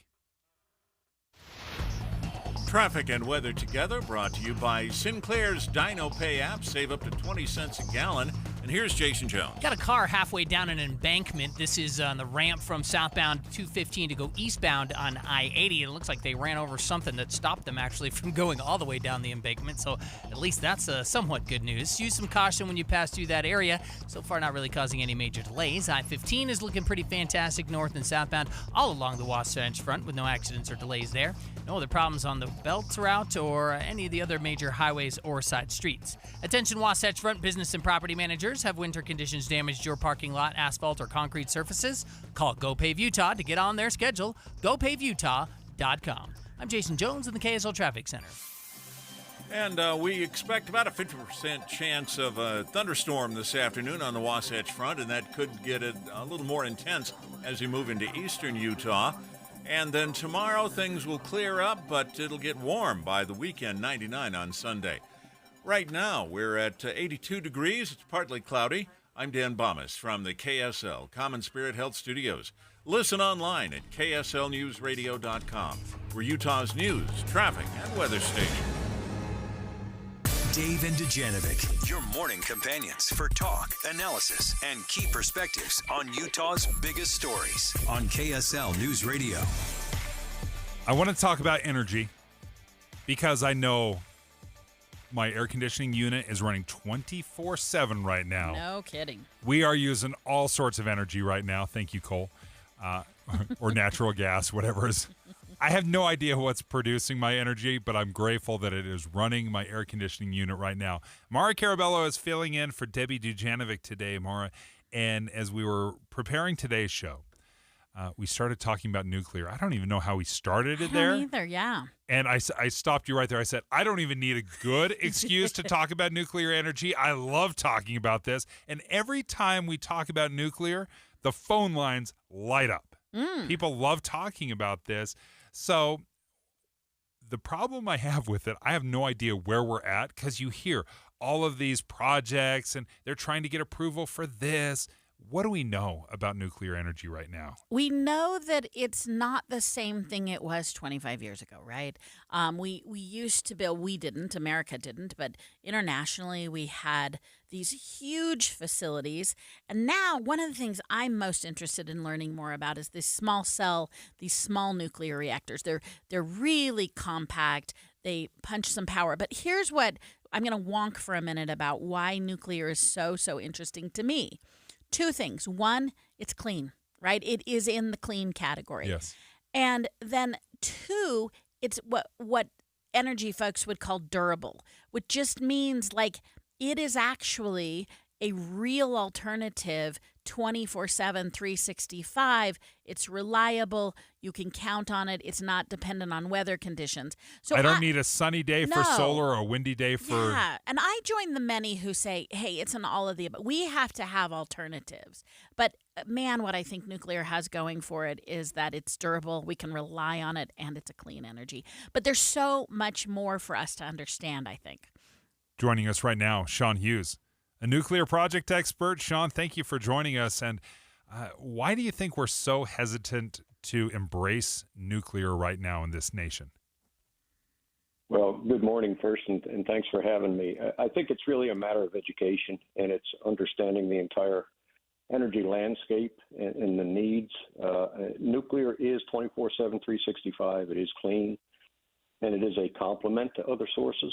So what's key is educating folks to the value of a diversified, complete portfolio, and nuclear clearly has a niche in that, and it's been demonstrated over a long period of time. So a second ago, I said I want to know more about this. So I'm going to ask you to tell us the difference from traditional nuclear technologies and SMRs, which stand for, I think, small modular reactors. Yeah, right. Small modular reactors. That's correct. So the nuclear plants we have throughout the U.S., and they've been around for many decades, are large in scale, and they are generally stick-built, like custom homes. They're kind of unique. There are some units that are replicates of others, but by and large, what we have in the U.S. nuclear portfolio is a lot of large-scale customized nuclear power plants. The SMRs are a small version of that are intended to be factory-built and under controlled conditions and tailored in size. The number of modules could be tailored to various applications. So they're much more versatile because of the ability to collect them in small modular arrangements. And if they're factory built and moved on site, you'll have higher quality, be much more cost effective, and should be generally a good complement to other energy sources. Where are we at right now in the West when it comes to new nuclear reactors, these SMRs? I know there's at least been discussion or something built in Wyoming, Idaho. Where are we at on these projects? Very early innings, and quite honestly, we're struggling to get traction. We had developed through UAMPS, we began to develop a small modular reactor at Idaho National Lab. We struggled through that process, and ultimately we terminated the project due to lack of subscriber support. There's a project in Wyoming, Terra Power, that is working through its licensing and is beginning to break ground. So I think the West, the Intermountain West, is an ideal region for the application of SMRs, but it is very early innings. There's a project launching in Texas with Dow Chemical. So again, very early. So I want to talk for a second about the PR angle of nuclear. I was trying to find some data sort of on, many of us think of Chernobyl and these big things. I found some interesting data about how younger people actually are really pro-nuclear and that the sentiment is actually going towards more positive. I found, I'm gonna give one of the lines and see, Sean, what you think about this. One of the big raps was this risk of the waste generated and how that could be devastating. This says that these new kinds of nuclear have enough electricity needs could fit into a Coke can for a person's lifetime. So tell us about what we should still be concerned about. There must be some concerns, but what do we need to debunk in terms of nuclear energy? Right. So there is a waste stream, a very important waste stream, radioactive waste from nuclear, spent fuel. However, it is extraordinarily compact, and you're right, just to bring that to a point. If an individual relied on nuclear power for a lifetime's worth of electricity needs for their entire life, that nuclear waste stream would fit in a Coke can. Okay, so the waste is well known, and it's compact, and it can be stored. It must be monitored, but that is the alternative. Otherwise, it's a green energy source, and that's why it's become popular among the younger generations, because it is carbon free. So what is the step if I'm interested, or if people are wanting to support nuclear projects? You said this most recent project had to end because there was not enough support. Where does that support come from? How do we, if we want to transition or explore it, what is the step that John Q. Public takes? So really, the government is going to have to participate, because these projects are long-term, large-scale, labor-intensive, and capital-intensive, and those resources present risks. And so what we need to really launch these things effectively is a risk backstop against cost overruns and schedule overruns.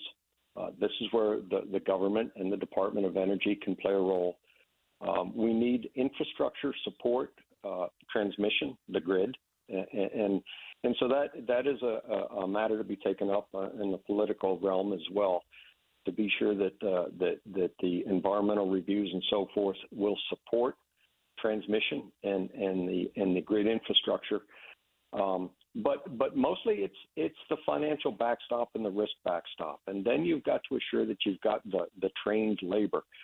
Years ago, 70s and 80s, in the U.S., we had a skilled nuclear labor force, folks that would move from site to site, build nuclear power plants, had the requisite skills, training, qualifications. We really don't have that. We're going to have to reestablish that. And that is we're going to be competing with other needs, and that can't be overlooked as one of the key challenges to effectively launching the development of nuclear power.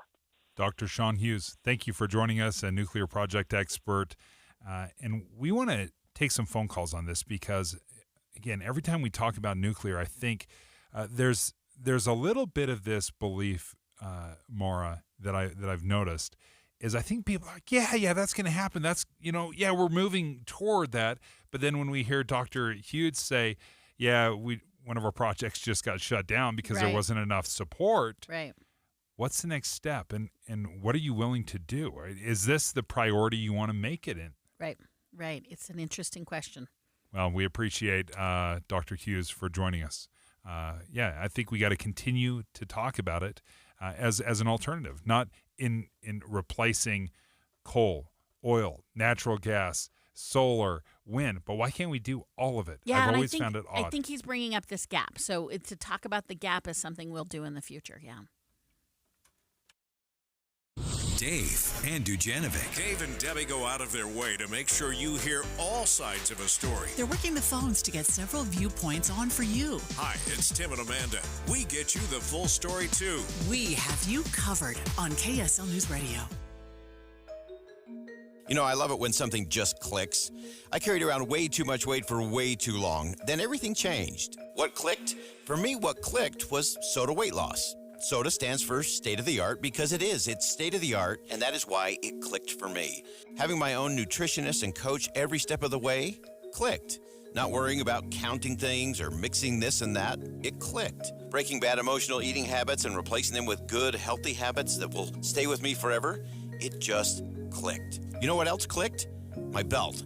I lost 37 pounds in 90 days. As the pounds and inches fell away, my belt started to click a lot. Who knew that the clicking from my belt would become the sound of my success every day for 2.5 years and counting? I always say that when it comes to your soda weight loss journey, there's no time to lose, only time to win. So start winning today. Make the decision that will click for you and change every day for the rest of your life. Check it out at Soda Weight Loss, SOTAweightloss.com. Hey, this summer, do you want to be climbing up on your house and replacing a roof when it's 100 degrees outside? Or do you want to pay someone to do that for you? I want to pay someone to do that. I've done the hot roof replacement, and it was brutal. It took a lot of time. It cost me a ton of money. But Josh Moore with IWC Roofing has an incredible offer right now, Josh. Let's start with the offer, and then we can talk a little bit more about roofing. But you got a great offer going. Yeah, it's huge, and you nailed it, man. No one wants to be up here in 100-degree weather. So $2,000 off an entire roof purchase if you call during the show today. You don't have to book today to actually have the roof done or commit. It's just an appointment to have us come out and take a look at it. So $2,000 off. If you do end up booking with us, we're going to do an extra $250 Amazon gift card as our way of saying thanks. And then in addition to that, it's always like a big cash price discount or financing. You never get both. With us, we're going to allow you to do that with the big discount. Plus, we can do really low interest financing, or we can do really low monthly payment financing. We can get a lot of people into a roof as low as $100 a month because we know it's an expensive project. It's not something that everybody plans for. It just has the cash readily available. 801-232-5690, 801-232-5690 if you want to call right now. How can homeowners know that they will have a professional and good crew actually doing the work? Man, that's the key, right? We've all dealt with Chuck in his truck before where it's just something super cheap and chintzy, and you just never know. The cool part with us is, we've been in business in Utah here for 30 years. We're the highest rated in the state, and because of that, we do more volume. More volume allows us to pass on better savings and build better relationships with our customers. So that's kind of what it's about for us. Don't go with Chuck in his truck. That's outstanding. Thanks, Josh. Again, $2,000 off. If you call right now, the independent sale, you're going to get an extra little $250 gravy bonus there. So make sure you give them a call at IWC Roofing at 801-232-5690, 801-232-5690, or you can check them out online at IWCRoofingUtah.com. 3 days only. Friday, Saturday, Sunday. Save thousands on hot tubs and swim spas. It's a major manufacturer's liquidation of hundreds of in-stock spas. Utah State Fair Park. Hot tubs discounted 40 to 80% to the lowest possible price, starting at $29.99. Free professional delivery. Take possession tomorrow, next week, next month, or next season. The Hot Tub and Swim Spa Sale. Utah State Fair Park. Shop over a dozen models of swim spas from 11 feet to over 19 feet. Swim spas offer low-impact exercise, active family fun, unsurpassed relaxation, and installation in one day. The Hot Tub and Swim Spa Sale. Everything must go. Free parking, free admission. You can't afford to miss this. It's a major manufacturer's liquidation of hundreds of in-stock spas. Friday, noon to 8 p.m. Saturday, 10 a.m. to 8 p.m. Sunday, 10 a.m. to 6 p.m. The Hot Tub and Swim Spa Sale. Utah State Fair Park. Visit hottubandswimspasale.com. Dave and Dujanovic.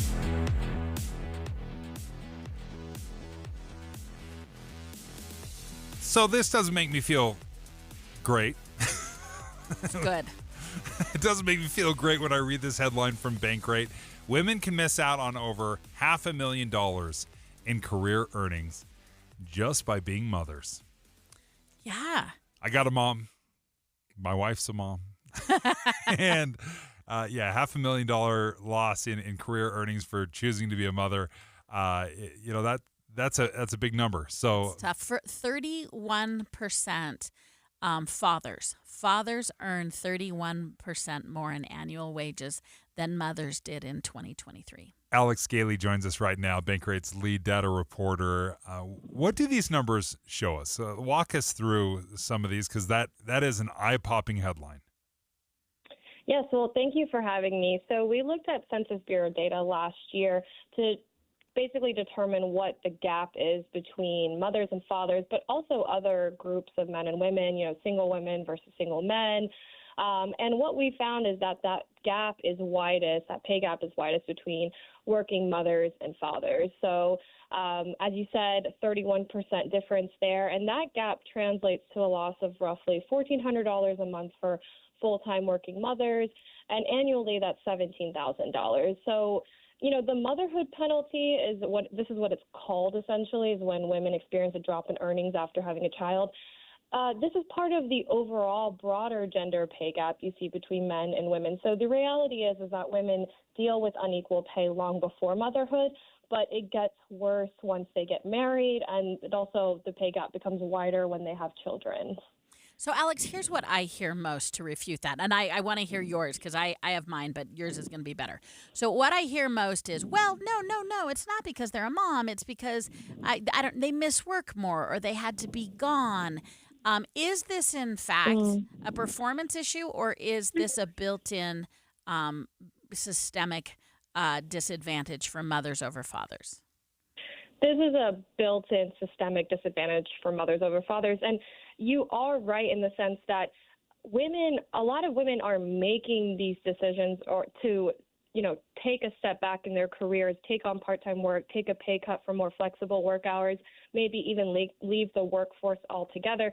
But that often stems from unequal household labor and caregiving responsibility. So there's actually a survey done by the Census Bureau about how Americans spend their time, and you see that majority of women spend more time on household work and caregiving demands, and that is likely to affect their labor participation rates and their pay once they become parents, and men tend to spend more time at work. And so that is kind of the root of the problem, and maybe that's also heavily influencing decisions made in the house of who takes a step back from their career.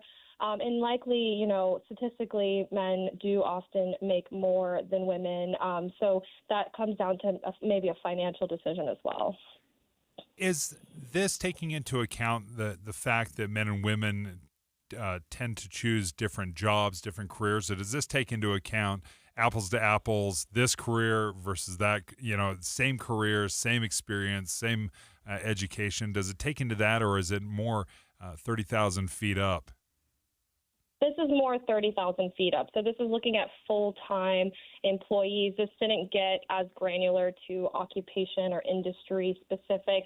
But, you can do those comparisons and kind of see how industries vary in terms of pay. There are certain industries where the pay gap is even wider between men and women, and then there are industries where there's barely a pay gap, or maybe there's not a pay gap at all. But overall, 30,000 feet above, you do see an overall gender pay gap between men and women, but then specifically, you do see a wider pay gap between full-time working mothers and fathers. Alex Gailey, thank you for joining us, Bankrate's lead data reporter. Maura, it's a tough conversation. It's more nuanced. It's very eye-popping to see, when we talk about the gender pay gap or the motherhood penalty, so to speak, there is a huge financial sacrifice that a parent will make when raising children. Yeah, and this does resonate with me. And there are sacrifices that parents make, but I want to differentiate what this is pointing out. It is still expected that the female parent does more. So when women want to work, more gets put on. There's not a redistribution. And the attitude about women working does come into effect when we talk about salaries. And let me just have a personal moment about the attitude. One of the things that I realized really early on is that when I am taking off early to go see my kids' game, so I'm going to take off in the middle of the day to go check out a soccer game, I just tell you I have an appointment, that I'm busy. You, on the other hand, can say, oh, I can't make it. I'm going to go see my kid's game. And people go, oh, Dave, you're a great guy, man. Look at you. What a good father. You can do work, and look, you can still coach soccer. I learned really on when I ever told you that in a work-related setting, if I associated that with kids, I watched you then go, oh, you can't handle it, right? And so there is this built-in contemplation about whether women should be in the workplace. And I think that bleeds into an unintended penalty when we look at job performance and availability of jobs. I know culturally it is far more common, again, for the mother to play a larger role in the everyday raising of children, right? That absolutely is the case. I would be interested to see what the research would say if the father stayed home, it was the stay-at-home father, or took a more prominent role, if he would see the same kind of earnings loss. Right.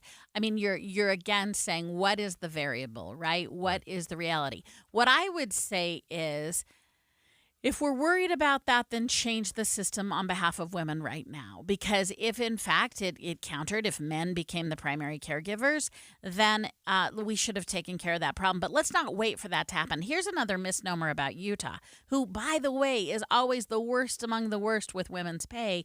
Another misnomer is that most Utah women don't work outside the home. That's not true. Over the decades, we know that more women than the national average in Utah work outside the home. But as Alex suggested, they tend to take fluent jobs or seasonal jobs or lower income. And it is, in fact, because of their desire to have more time for their kids. Yeah, or jobs with more flexibility, all of these things where you're sacrificing pay perhaps for more flexibility, or maybe a job that you enjoy more. It's very difficult to have flexibility, a job that you enjoy, and great pay. I tell my kids this all the time. You can't have all three. You can have one, but it's usually sacrificing. But we can the other change two. that if we want to place different values in the system. That is a great conversation, is how do we change that? What could we put in place? Probably a conversation for another day.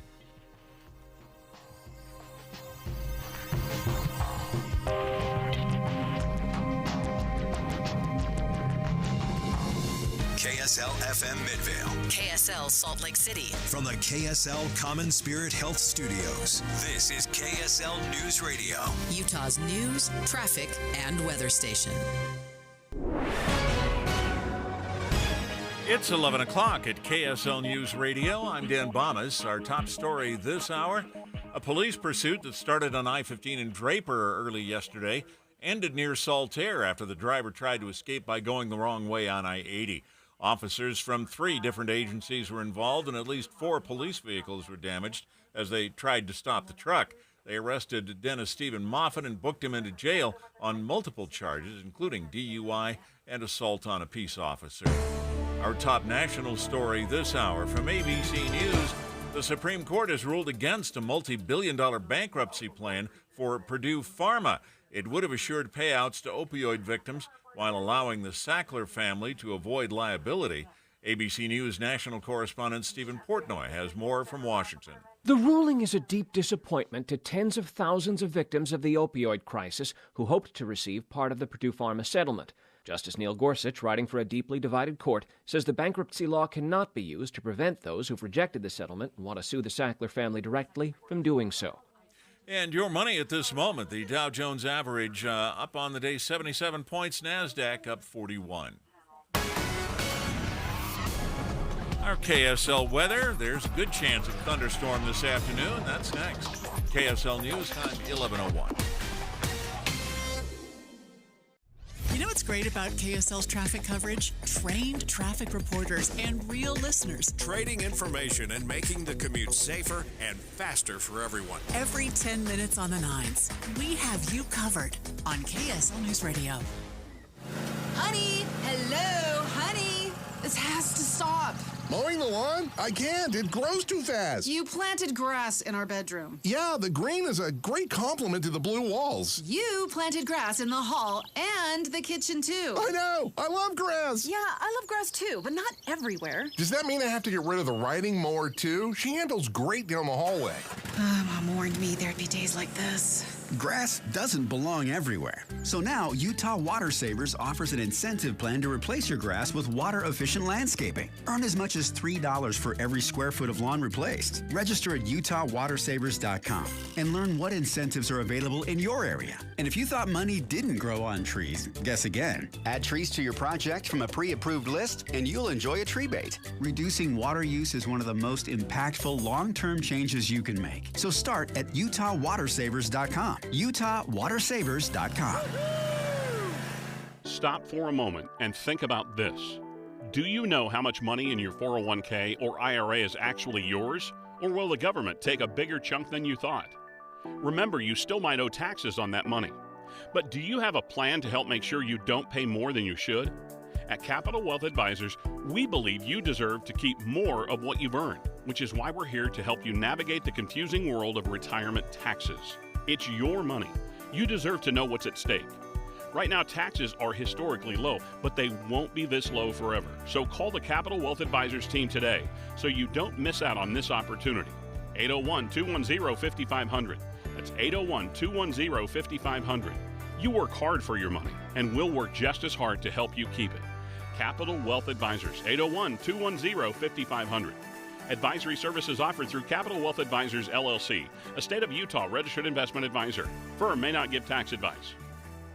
Attention talcum powder users. Have you had ovarian or gynecological cancer? A proposed $8 billion plan will pay those who believe they got sick from using talc products like Johnson's baby powder and shower to shower. Johnson & Johnson maintains its products are safe. You have until July 26, 2024 to vote to accept or reject the plan. For more information, visit officialtalclaims.com or call 888-431-4056. Paid for by LLT Management, LLC. Attention talcum powder users. Have you had ovarian or gynecological cancer? A proposed $8 billion plan will pay those who believe they got sick from using talc products like Johnson's baby powder and shower to shower. Johnson & Johnson maintains its products are safe. You have until July 26, 2024 to vote to accept or reject the plan. For more information, visit officialtalclaims.com or call 888-431-4056. Paid for by LLT Management, LLC. Traffic and weather together, brought to you by Sinclair's DinoPay app. Save up to 20 cents per gallon. And here's Ricky Meese. We do have an accident with a vehicle kind of off the roadway. This is on the ramp from southbound I-215's West Belt to go eastbound to I-80. Also, debris reported in the roadway northbound Redwood Road at 4700 South in the center lane. Fill your bucket list in Box Elder County. History, recreation, and wildlife. And excellent dining and shopping await you. Learn more at visitboxeldercounty.com. Sponsored by the Utah Office of Tourism. Ricky Meese in the KSL Traffic Center. There's a 50% chance of thunderstorms today, and it could be severe in eastern Utah.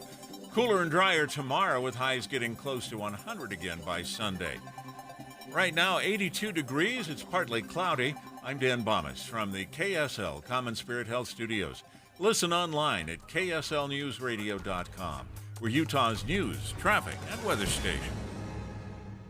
Dave and Dujanovic, your morning companions for talk, analysis, and key perspectives on Utah's biggest stories on KSL News Radio. I want to start off. That's right. I may have jumped that. You know what? It is inside sources. Dave and Dujanovic have inside sources. Okay, I'm in no way salty, and by giving that disclaimer, you can 100 take it to the bank. Yeah. With the three things I'm you super need to salty. know this hour. When I'm someone salty. starts the sentence, I'm not salty. I don't have any problem with this. It's just something I would like to bring up. This is not a fight, but we lost the presidential debate because of you, CNN. Ooh. You and your CNN presidential debate, where all of a sudden you started reinventing the rules just because you wanted a little airtime. Not salty about this. And if you're listening and think Dave is using CNN's name too much, he is in fact required to call it the CNN presidential debate. Trademarked. Get fined if you don't use it. It is the CNN presidential debate tonight. Starts at 7 o'clock. Boyd Matheson joins us right now. Sorry, okay. Boyd. We brought that way too low for you. We did. We got to bring this up, Dave. All I wanted is a debate in October up at the University of Utah, and CNN sweeps in, kind of blows everything up. Maybe we could talk about that just a little bit, Boyd. You need to lay down on a couch, Dave. That's right. That's right. Dave needs a little couch time on this one. So, Boyd, it does look like the buzz is that this might have a huge viewership tonight. Yeah. All the polling suggests there's a lot of interest in this. I think a lot of people recognize not only is this the first it may be the only debate Right. we see in 2024. So interest is going to be incredibly high. The stakes will be very high for both. And sadly, this is sort of like a NASCAR thing. Everybody's waiting for the big pileup. Everyone's there not to see really good racing or really good driving or really good performance by cars. They're there for the crash. It's so true. We're And going that's to be part of the watching for problem. the mess ups. Everyone, yeah. Who got the zinger in? Who crashed into the curb? Who had the big gaffe? Who had a moment that was awkward? And that's all the wrong thing. In fact, I've been spending the last 24 hours on days when I love my job. It's because I learned new things. I had a guest on yesterday, and we talked about we talked about what the former president was doing in debate prep, getting ready for tonight. We talked about what President Biden was doing at Camp David in his debate prep. Nobody's talked about what should we all be doing as voters to be prepared to watch and listen to this debate. I had a conversation with Adam Phillips from Interfaith America, and here was the conversation. It was about debate prep for us. For us. What we should do and how we should listen to it. And here's where we landed. I've been going stir crazy on this for 48 hours now. We should listen to this with a lens of civic pluralism. Okay. Tell us civic more. pluralism. Yeah. Okay, so civic pluralism. No one knows what you're talking about right now, Boyd. I thought, funny you should ask, Dave. I was hoping you would ask. So it's not about abandoning your political convictions or your values. This is not kumbaya, group hug kind of stuff. But it's what we should be listening for. So there's 5 different areas. So we are a pluralistic nation, right? We're religious pluralism. We have civic pluralism, political pluralism. We have all these different things in our country. It's part of what makes us amazing. So as you're listening tonight, start with identity. Does the candidate discuss identity as a source of pride or a source of exploitation? So in other words, how do they talk about race, religion, gender, sexual orientation? Are they divisive things? Are they ways to slice and dice the electorate or score political points? Or are those things all valuable that bring us together? Another real important part of civic pluralism is institutions. So listen tonight. How do these 2 candidates talk about the institutions of government? How do they talk about the Supreme Court? How do they talk about Congress? How do they talk about the executive branch? How do they talk about the agencies? How do they talk about the moderators? How do they talk about those things, the elections? Do they talk about them in ways that build trust, that show that they're interested in transparency, and that they really want to have accountability so that we can trust those institutions? So that's a big piece of the puzzle. We also talked about it just in the context of when you listen to them, are you hearing things in terms of the integrity of compromise? Are they talking about getting to best solutions, or is it my way or the highway? Is it my party or the highway? If you disagree with me, does that make you bad and evil and awful, deplorable? Or do they talk about other points of view as interesting ways to explore? Or that's something I hadn't considered. Or here's something I learned from someone that I do disagree with, or someone who approaches it very differently. It's one of the things that stood out to me watching the Kennedy-Nixon debate was that very line where John F. Kennedy said, hey, look, I think Richard Nixon is a very effective leader of his party. I hope he would think the same thing of me. We just have different ideas of how to get there. Yeah. And it was a level of recognition, speaking to your point, we don't hear that. Yeah. Yeah, and so are we looking at everything as a wedge? We often talk about how we build bridges in this country. We do it amazingly well. We've done it for a long time. We've blown up a lot of bridges along the way. And as we always like to say, may the bridges you burn light your way. And sadly, in our politics, we've been doing a heck of a lot of that lately.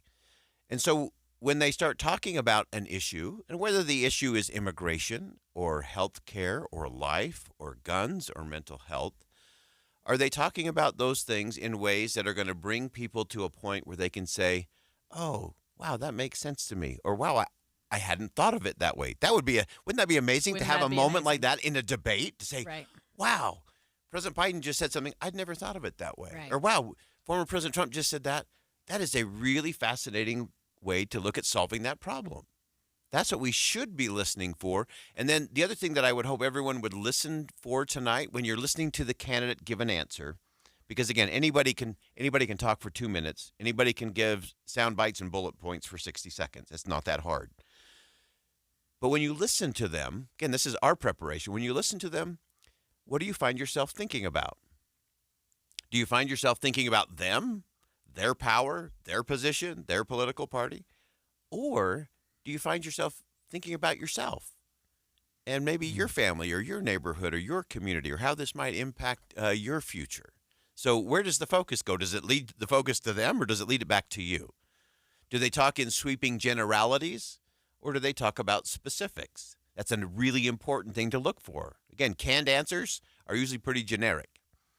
Specific answers lead to real solutions and require real leadership because you also have to defend it. So I love this approach because it allows us to do what many of us are complaining about.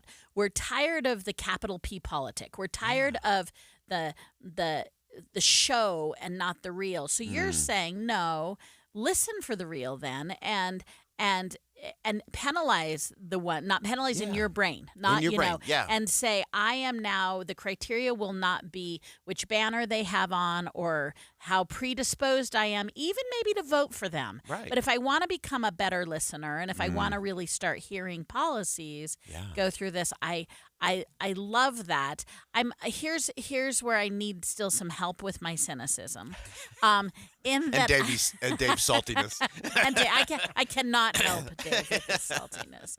Is that this is early enough that I feel like the disposition of the campaigns in June are still going to be stark contrast, high personality.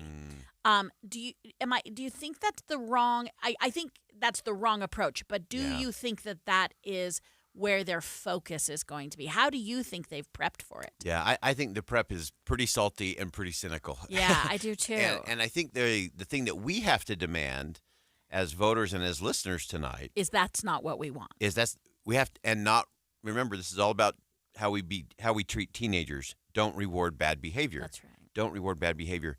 And often we see in politics, and Maura, you've seen this over and over, things that sound wonderful and are politically consultant approved in the spring are great. It's a great way to win a spring primary, but that's not how you win in the fall.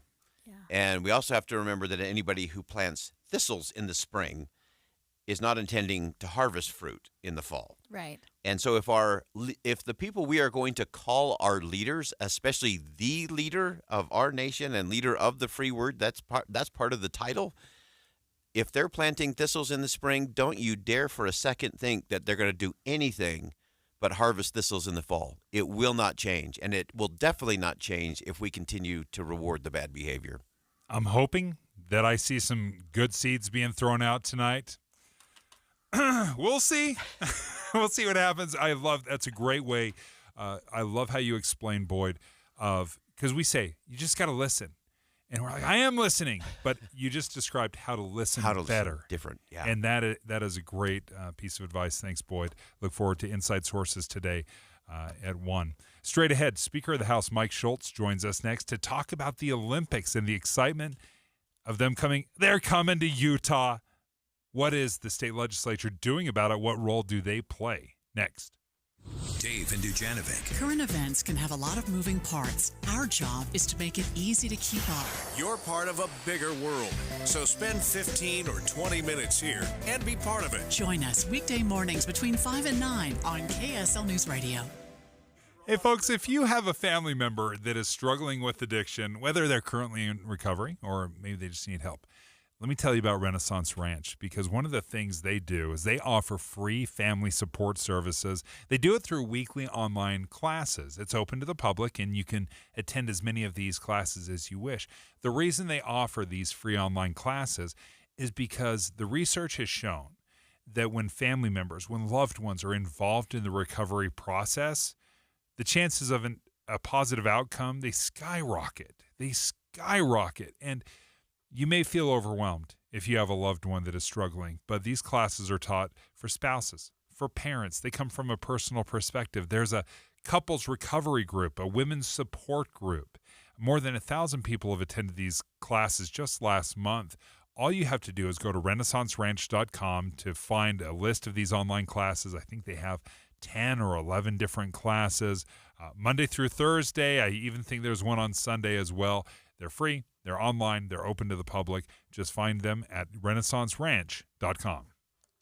Your gas light's on. We need to fill up. Gas around here is too expensive. Don't drive all over searching for the lowest prices. Just download the free Upside app and get cash back for every gallon of gas you buy. I've already made around $200. You can make that kind of cash back just for buying gas? I'm stopping now to download Upside and fill up my tank. Download the free Upside app to earn real cash back every time you buy gas. Cash out anytime to your bank account, PayPal, or e-gift card. Download the free Upside app now and use promo code GIFT for an extra 25 cents per gallon cash back on your first fill up. That's promo code GIFT.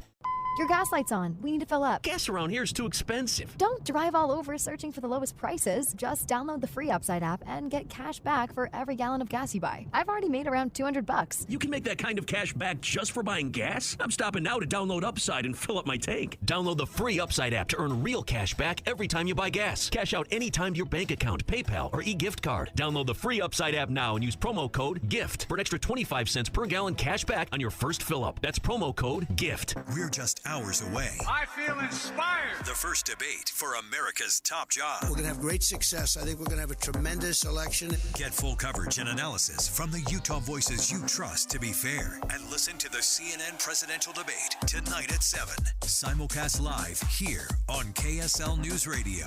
Do you know why more homeowners choose Any Hour Services for help when it's time to replace their air conditioners? What's up, everybody? I'm Mike Wilson with Any Hour Services, and the main reasons people choose Any Hour Services is because of our people, processes, and convenience. People tell us all the time that there's just something different about having an Any Hour Services technician in their home. That's why our over 23,000 Google reviews mention our technicians by name. Another reason is our 7-step install process that we call the Any Hour Difference. It all starts with a needs analysis where you explain what you like and dislike about your current system. This helps us design and size a system that fits your comfort and efficiency preferences as well as your home's airflow requirements. As for convenience, most of our installs are completed in one day. We also have flexible, no-money down financing options available, even if you've been told no in the past. So if you've been thinking about getting a new air conditioner, call Any Hour Services and schedule a free estimate today. Google Any Hour Services or schedule online at anyhourservices.com. No one helps more homeowners than Any Hour Services. A secure retirement just doesn't happen by accident. When that day comes, what's most important to you? Are you sure to have more money than month? What about unexpected medical costs? Do you want to leave something to the kids or the grandkids? I'm Jeff Jr. from Trajan Wealth, and I want you to know we specialize in these questions and can help make your retirement dream a reality with some of the highest guarantees in the business. Imagine getting up to a guaranteed 12% growth on your retirement income and up to a 30% bonus up front just for opening an account. If you have funds sitting idle in an old 401k or IRA, consider guaranteeing it to secure the peace of mind you deserve. Don't leave your financial security to chance. Take advantage of the highest guarantees I've seen in my career. Call Trajan today at 801-899-7600. That's 801-899-7600. Or visit us online at TrajanWealth.com. Annuity guarantees are based on the claims-paying ability of the issuing insurance company. With the 3 things you need to know this hour, I'm Dan Bomas. First, 4 police vehicles were damaged trying to stop a wrong-way driver on I-80 early yesterday. Second, the Supreme Court ruled against the Sackler family, the owners of Purdue Pharma. And third, the majority of Americans are planning to tune into the CNN presidential debate tonight. 82 degrees, partly cloudy in Salt Lake City. And back to Debbie Dujanovic on KSL News Radio. Dave and Dujanovic. Okay, we just saw this. The Supreme Court is just releasing ruling after ruling. And these are the smaller ones, but they are important nonetheless. So this is not the Trump immunity ruling, but the Supreme Court has just said, I'm looking at the AP article right now, that the Supreme Court addressed the good neighbor pollution rule. So the EPA's good neighbor pollution rule. And in the back of my mind, I'm trying to remember exactly how this affects Utah. So we thought we'd reach out to House Speaker Mike Schultz, who joins us right now. This just came down. Can you set up the problem a little bit for us, Speaker Schultz? about the good neighbor rule and what is going on with Utah, and what role does Utah play in this? Yeah, well, absolutely. Well, first off, Dave and Maura, thank you for having me. I'm excited to be here with you today. This is a huge ruling that does have a huge effect on the state of Utah. And this is a rule that the state's been fighting right now for a couple of years. Couple issues with this, and we're glad that the Supreme Court finally weighed in on this and sided in favor of states like Utah. So I think the first issue that we need to be aware of on this is, they're using an expansion or trying to expand the authority that Congress gave them, and I say them, this is the EPA, gave them in the Clean Air Act. And so you have unelected bureaucrats in the Biden administration in Washington, D.C., trying to make laws and rules that Congress never gave them the authority to make. And so that was the first problem. And that's what the Supreme Court ruled on, saying that the EPA does not have that authority. That authority has to come from Congress. And so we're grateful that, and that's more of a states' rights issue, and some of the things that we've been pushing back on the federal government recently, saying they are overstepping the authority that they've been given, and that we as a state have some certain rights that we need to stand up for and protect. That's the first issue. But how it affects Utahns directly is, one, we have an energy shortage all across the western United States that is expected over the next several years to completely compound and leaving the western United States, which includes Utah, short on energy.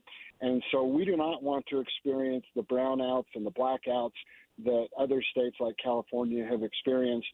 And so what they're trying to do is use that rule that the EPA put in place to shut down our coal-powered power plants.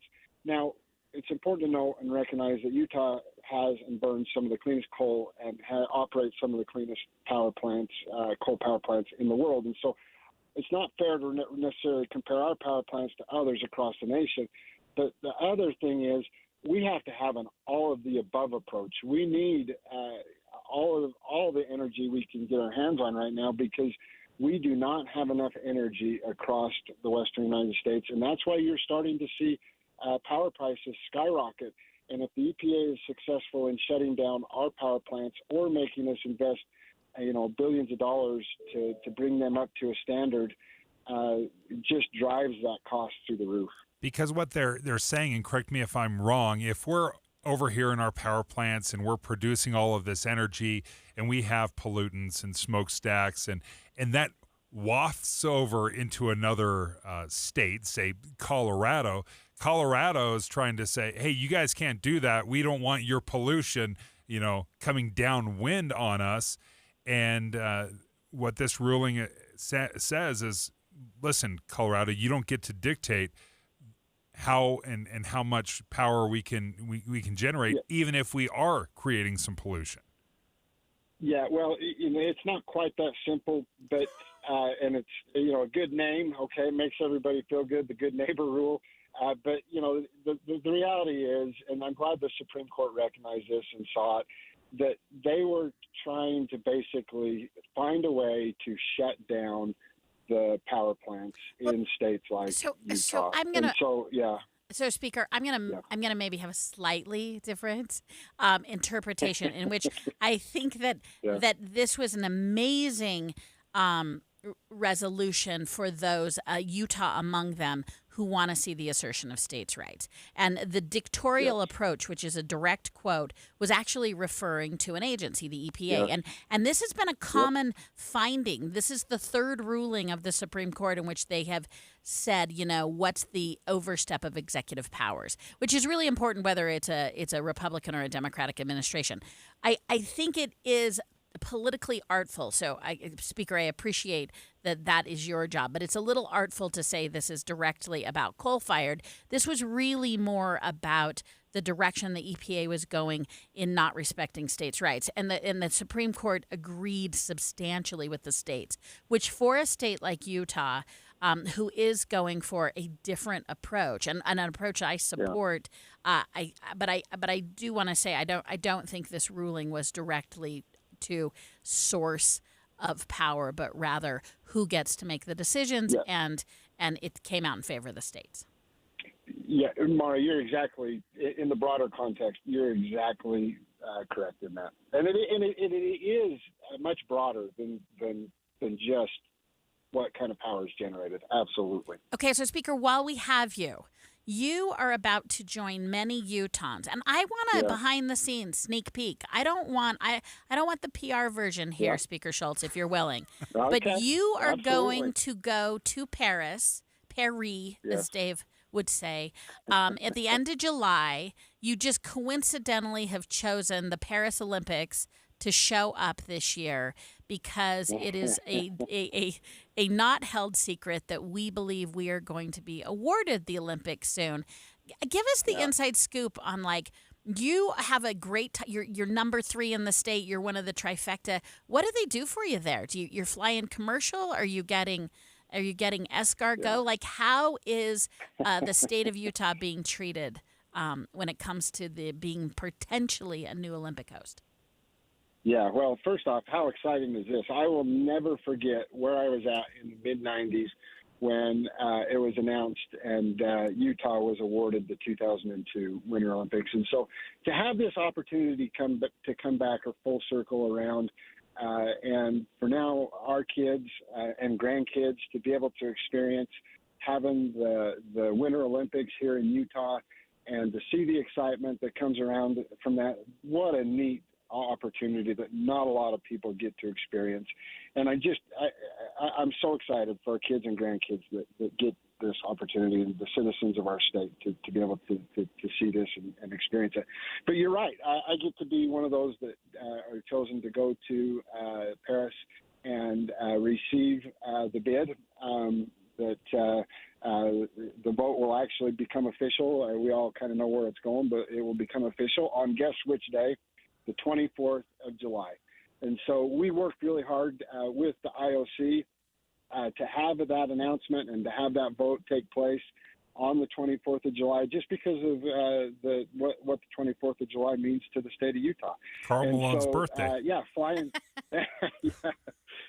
We are flying commercial. I am paying my own way to do this, but just to be invited to have that opportunity is such a neat experience for the state of Utah, and I'm honored to be able to participate in it, and so much excitement around it. And I say this a little bit lately.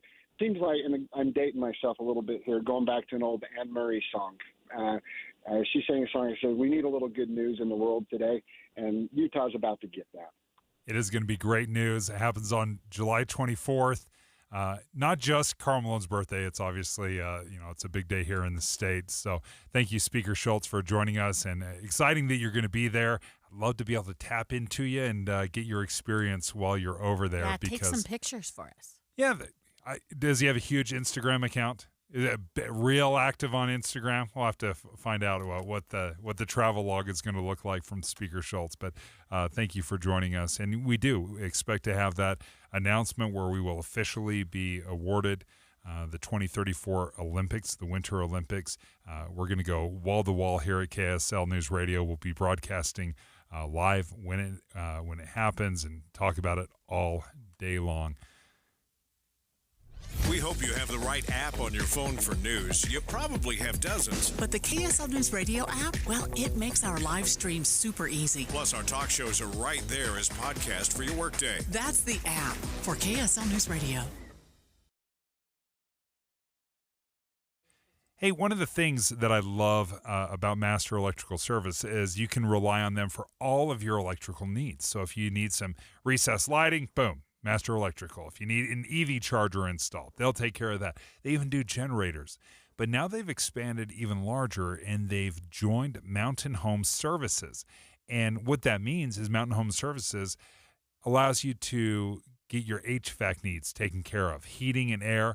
Don't worry about heating right now. It is nice and toasty, but you want to make sure that your air conditioning unit is working, that it's repaired, that it's updated, that it has been serviced, something that you don't want to forget. You don't want to set it and forget it. make sure you have Mountain Home Services come out and take care of those needs. They also handle plumbing. So this is a one-stop shop for your electrical needs, your heating and air, plumbing, everything. Upfront pricing guarantee still applies. So if you ask them to come out and give you a bid, they are going to honor that bid. No hidden fees, no upcharges, and they will give you 100% satisfaction guarantee. I had them install my furnace years ago, and we've loved it. It's worked great. They're the company we trust, and so can you. Check out Mountain Home Services by going to their website, mountainhomeutah.com. That's mountainhomeutah.com, or you can give them a call, 801-543-2222. It's 11:33 at KSL News Radio. I'm Dan Bonas. KSL's top local story this hour. Layton police stopped a bus hijacking yesterday. They say a man had been huffing a psychotoxic chemical from an air duster and sprayed the driver with that can, then with a fire extinguisher. The driver and passengers escaped. Layton police stopped the man before he could drive away in the bus. Keith Frenson now faces a list of charges, including bus hijacking and assault on a peace officer. Our top national story this hour from ABC News. Tens of millions of Americans planning to tune into the CNN presidential debate tonight. KSL News Radio's Michael Commit has more. Roughly 6 in 10 Americans say they're planning to watch part of the CNN presidential debate, according to the Associated Press. I hit downtown and talked to a few people around the block. Sure enough, most said they plan to tune in some degree, be it live, on social media afterward, or simply as background noise. They'll be joining millions of other Americans in an event many believe is crucial for the campaigns of both candidates. AP also reports many Americans are unhappy with the choices they have for president. Your money at this moment, the Dow Jones average up on the day 104 points. The NASDAQ is up 55. And just ahead, it looks like we'll be seeing a thunderstorm possibly this afternoon. That's next. KSL News Time, 11:34. Josh loves summers in Utah, but he hates to paint year after year, so he called Rhino Shield. We have a cedar-sided home at the edge of the woods, painted like 1980s beige, and we wanted something that was more of a mid-century and modern look. We were driving around and we saw a sign in somebody's yard and said Rhino Shield. It's not paint. Rhino Shield ceramic technology is formulated for our unique climate here in Utah and is Class 1 fire rated. I gave Rhino Shield a call, and in fact, they were fantastic with the arrangement on schedule. The 25-year guarantee was important to us. This is our forever home, and we want to make sure that whatever we're doing is going to last a long time. Utah, you can have the 25-year guaranteed protection of Rhino Shield for 10% off the regular price. I'd say if you're thinking about Rhino Shield, just do it. It's been 2 years now, and it still looks like the day it went on. This offer is limited, so call 435-246-4466, 435-246-4466, or rhinoshieldwest.com. Go Rhino Shield. Traffic and weather together, brought to you by Sinclair's Dino Pay app. Save up to 20 cents per gallon. And here's Ricky Meese. We have had a power outage in Utah County, and it has been affecting traffic lights in Vineyard, Orem, American Fork, a variety of places along that spot. Just keep an eye out for traffic lights that may be malfunctioning and approach any dark intersection with caution. We do have an accident in the cleanup stages, 1500 south, about 3600 west. Wasatch Front businesses and property managers. GoPave Utah provides all asphalt repairs for your parking. For patching and paving along the Wasatch Front, contact GoPave Utah, gopaveutah.com. Ricky Meese in the KSL Traffic Center. There's a 50% chance of thunderstorms today, and these could be severe in eastern Utah. Cooler and drier tomorrow, with highs getting close to 100 again on Sunday. And right now we're at 83 degrees. It's partly cloudy. I'm Dan Bomas from the KSL Common Spirit Health Studios. Listen online at kslnewsradio.com. We're Utah's news, traffic, and weather station. Dave and Dujanovic, your morning companions for talk, analysis, and key perspectives on Utah's biggest stories on KSL News Radio. Some people are not as socially skilled as that, just striking up conversation, right? It seems simple to most people. What does that look like? When it comes to my dating life, I like curl up in a ball. I'm like, I don't want to do this. I don't know what the right words are to say to somebody, how to hit on somebody without looking like a creep. I don't know how to hit on someone without looking like a creep. That's amazing. That's my co-host, Debbie Dujanovic, and a new little project that she and my producer, Caitlin, have been working on is a new podcast called Dating at Her Age. There's a new podcast that just dropped, Ditch Dating Apps, How to Meet Men in the Wild. And joining us right now is Debbie's off, so Caitlin joins us right now. And Caitlin, what do you mean by dating in the wild? I love the phrase. Yeah, I mean, it's catchy, right? But just in person, like it's out in the wild, off the apps, get away from the screens, and just, yeah, I want to know. I don't know how to talk to people anymore, and I'm not sure that I ever learned. I've always been awkward, but it's something that I just want to go against the norm. I don't want to meet someone. I don't want that to be my story on the dating app, and I want to get out, but I don't know what to do when I'm out there. It seems scary. So. Right. So we talked to a psychologist, yeah. Like, I'm awkward, because you're not awkward. You're say a that you don't human. work me, though. You don't know social me. Ask anyone. I've gotten better. I've definitely come out of my shell a lot more, and I have confidence now, but I am the most awkward person sometimes. Like, it's just, I don't know how to be. So do you now have that you've been thinking about this? Do you have some go-to start the interaction? Well, so in the podcast, and honestly, this is like one of my favorite episodes. It was my pitch because I was like, I need help. You're telling me to get out there, but I don't know what to do. So we talked to psychologist Tom Golightly, who he works with Intermountain Healthcare in Real Salt Lake. And he's a regular on the show. But he did give us some pointers, and basically it's okay to be scared is one of the big ones. And to embrace the awkwardness is one of my big takeaways. But when you get out here, this is my biggest takeaway that I've actually used, but I haven't been in like near someone, because this is my observation. Nobody looks at each other when you're out in public a lot of the time. So it's not just a me thing, it's an everyone thing. But he says to use the environment you're in. This is so basic social skills, but it's good information for me. Use the environment that you're in. Say you're at a coffee shop, an ice cream shop, whatever, you're getting a little snack. You'd be like, oh, what's your go-to? What's your favorite? What do you get here? If you like see somebody, it seems easy, but that's actually really hard to do because I've tried. But it's use the environment and try not to be weird about it. But like if it's weird, it's okay. Nobody looks at each other. So yeah, and I actually on Monday, because I was just trying to like sit and observe this, I've tried to be much more, aware. Everyone's just looking down, and they're on their phones or they're working on their computer, and that's okay if you're going somewhere to like work. That's different, but. I think everyone is afraid, and it's not just women, it's men, because I think that men, usually I'm like, they're supposed to come to me, right? But are they're you afraid. thinking about practicing this on clearly married guys, or are you like, oh, wow. So I would want to practice this on someone I could clearly not care about. I don't but know. then even as I say that, I'm like, oh, man, what if this guy is the wrong guy? And he's like, hey there. And I'm like, no, Well, it's practicing on it because you don't count.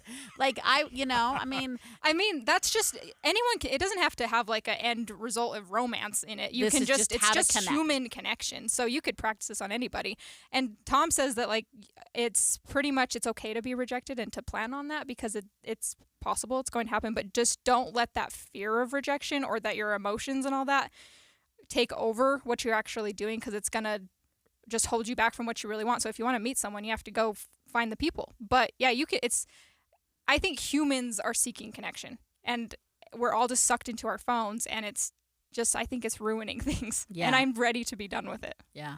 I do want to play a little bit from Dr. Tom Golightly. Again, he is a friend of the show, and he explained dating apps. And I think if we're thinking about, dating in the wild and meeting people face to face and making that connection and then comparing them to the dating apps, I love how he describes these. And that's what becomes so frustrating about these dating apps. I'm not getting into the wild because I'm stuck on a dating app. Well, the metaphor I like to use, and I've used this before, is it's like snack food. Your interaction virtually is like snack food, and I love Doritos. Who doesn't love Doritos? But if I eat Doritos all the time, I'm going to get sick. I'm not going to get the nutrition I need. It's not going to nourish me the way that I need to be nourished. Whereas, and that's the app. The app is the Doritos, right? Yeah. If I really want something, I got to like, ooh, I do like Doritos, but okay, now I need a sandwich. Now Yeah. I You need to go to some the other store things, right? and be seen in Yes. public and actually collect more food. And I like this little taste because I want to connect. So Wow. I enjoy it, but Yeah. let me put it down. So, Caitlin, as we listen to that and trying to make something more substantial, again, when you are talking and the purpose of dating at her age, it's not to, hey, I want to go, have somebody to party with. You're looking for a relationship, correct? I mean, yeah, someone who can support me through life as a partner who's got their head on their shoulders, who is, serious about life. But too serious is kind of scary because I think I'm a little afraid of commitment as well, but it's just a challenge. But yeah, that dating apps, because we talked about this last week, that I just they don't work for me because I can't be on my phone all the time. But when he said that, and he said that your phones are kind of just like the vehicle to move into something else, it just made it seem so much less intimidating to me and like such a hassle. So I still don't have them totally downloaded on my phone since I've recently been on it. But it seems easier in that way, because if we can just get to the point, and if you have like a little interest, just go on a quick ice cream date, whatever, and then go from there. It makes it seem so much easier. One thing that I think is unique in Utah's culture, probably compared to anyone else, is so many people have served missions, and rejection is like a regular Tuesday. Yeah. So Yeah.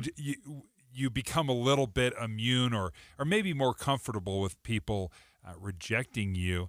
And I can tell you, it is a skill that you can learn. It's not fun. It's not fun if you're selling door-to-door sales. It's not fun if you're preaching the gospel. It's never fun, but it is also not as devastating sometimes as we build up in our brains. Yeah, not the end of the world. And I don't really think I'm that afraid of rejection. I just, it's scary to put yourself in front of somebody and like kind of have them judge you, I guess. But it's not the end of the world with rejection. I just think getting past that fear is great. One other tip that I think I just want to mention is putting yourself in the places that you want to be is a good way to like start that, because you're not, for example, me, I don't like nightclubs. I get anxiety. They stress me out. I'm not going to go there looking for my future forever person, but a bookstore, a coffee shop, somewhere calm, like a garden, I don't know, things like that give me peace. My person might be there because they have the same interests as me. I was thinking that same thing, that location seems to actually be a good part of the journey, is to say, I need to meet someone who is somewhere I want to be again, as opposed to just saying, okay, this is the social norm, even though I hate this place and I'll never want to go back with them. I love that notion. Yeah. Well, it's a new podcast episode that just dropped today, Dating at Her Age. Debbie Dujanovic, Caitlin Johnston, they host it. And Caitlin, you're 29 years old. Debbie is 57. So coming from different points of view, trying to figure out how to make this work. You are not alone. You're not the only one that is struggling with that. And I think it's a fascinating podcast. Make sure you download it. Wherever you do your podcast thing, I won't hold your hand through how to use a podcasting app. KSLpodcast.com. KSLpodcast.com is a great one. Dating at Her Age. When we come back, the official CNN presidential, our final thoughts on this, because we both have our own little opinions of what we're looking for in this debate. And Maura, you have a great thing you're looking for that we will reveal to everybody and make you realize that the words that you hear coming out of their mouths, maybe not that important. Dave and Dujanovic. Here's a trick to podcasting at work and getting all the Utah news you love. Download the KSL News Radio app. The podcast for Utah's morning news and Dave and Debbie are right there. Dozens of podcasts a day. That's the app for KSL News Radio. Life hack number 7. Get an iPhone 12 on Straight Talk. Life hack. Here's how it works. You walk into Walmart, go to the electronics section, ask for iPhone 12 with 5G and a dual camera system, and select the new Silver Unlimited plan. They'll smile because it's a good plan. You get real unlimited data, all for just $20 a month for the whole first year. Get it at Walmart or StraightTalk.com. Straight Talk. Less dollars, more sense. Taxes and fees apply. Requires activation of iPhone 12 and a new Silver Unlimited plan or higher end auto pay enrollment. $25 a month service credit applied for up to 12 months if eligibility requirements are met. For network management practices, visit StraightTalk.com. I'm Kareem Abdul-Jabbar. I learned about atrial fibrillation the hard way. My symptoms would come and go. Shortness of breath, fatigue. I kept going. Then I got so lightheaded, I couldn't. My doctor said I have AFib, so I'm about 5 times more likely to have a stroke. Other symptoms, irregular heartbeat, heart racing, chest pain can come and go, but the risk of stroke stays. If you have symptoms, tell a doctor. Visit notimetowait.com. Sponsored by Bristol-Myers Squibb and Pfizer. 3 days only. Friday, Saturday, Sunday. Save thousands on hot tubs and swim spas. It's a major manufacturer's liquidation of hundreds of in-stock spas. Utah State Fair Park. Hot tubs discounted 40 to 80% to the lowest possible price, starting at $29.99. Free professional delivery. Take possession tomorrow, next week, next month, or next season. The Hot Tub and Swim Spa Sale. Utah State Fair Park. Shop over a dozen models of swim spas from 11 feet to over 19 feet. Swim spas offer low-impact exercise, active family fun, unsurpassed relaxation, and installation in one day. The Hot Tub and Swim Spa Sale. Everything must go. Free parking, free admission. You can't afford to miss this. It's a major manufacturer's liquidation of hundreds of in-stock spas. Friday, noon to 8 p.m. Saturday, 10 a.m. to 8 p.m. Sunday, 10 a.m. to 6 p.m. The Hot Tub and Swim Spa Sale. Utah State Fair Park. Visit hottubandswimspasale.com. Say hello to For You Banking from Zions Bank. Customized banking that's all about you and the way you bank. Like credit cards. Experience For You Banking today at a Zions Bank branch or visit zionsbank.com/4u to learn more. Credit card accounts are subject to credit approval. Certain terms, conditions, and restrictions apply. See the Consumer Credit Card Agreement and Disclosure Statement for more details. Offers are available for new credit card accounts only and subject to change at any time. A division of Zions Bank Corporation. N.A. member FDIC.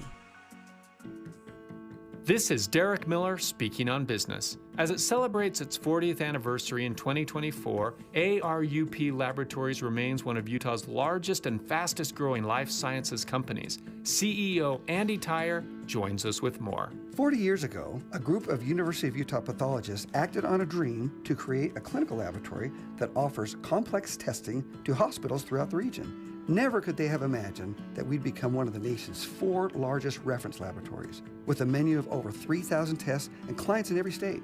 Today, ARUP, a nonprofit enterprise of the U, employs nearly 5,000 people and tests up to 100,000 specimens each day. We offer advanced tests in genetics, immunology, infectious disease, toxicology, and more.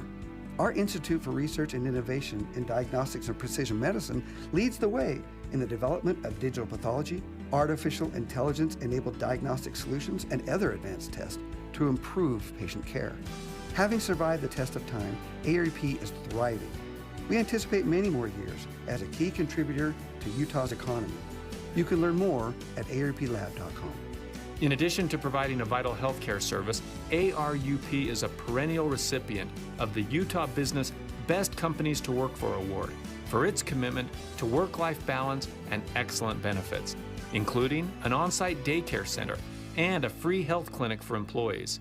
I'm Derek Miller with the Salt Lake Chamber, speaking on business. Common Spirit Health, hospitals, clinics, and caregivers, all connected to advance healthcare in Colorado, Kansas, and Utah.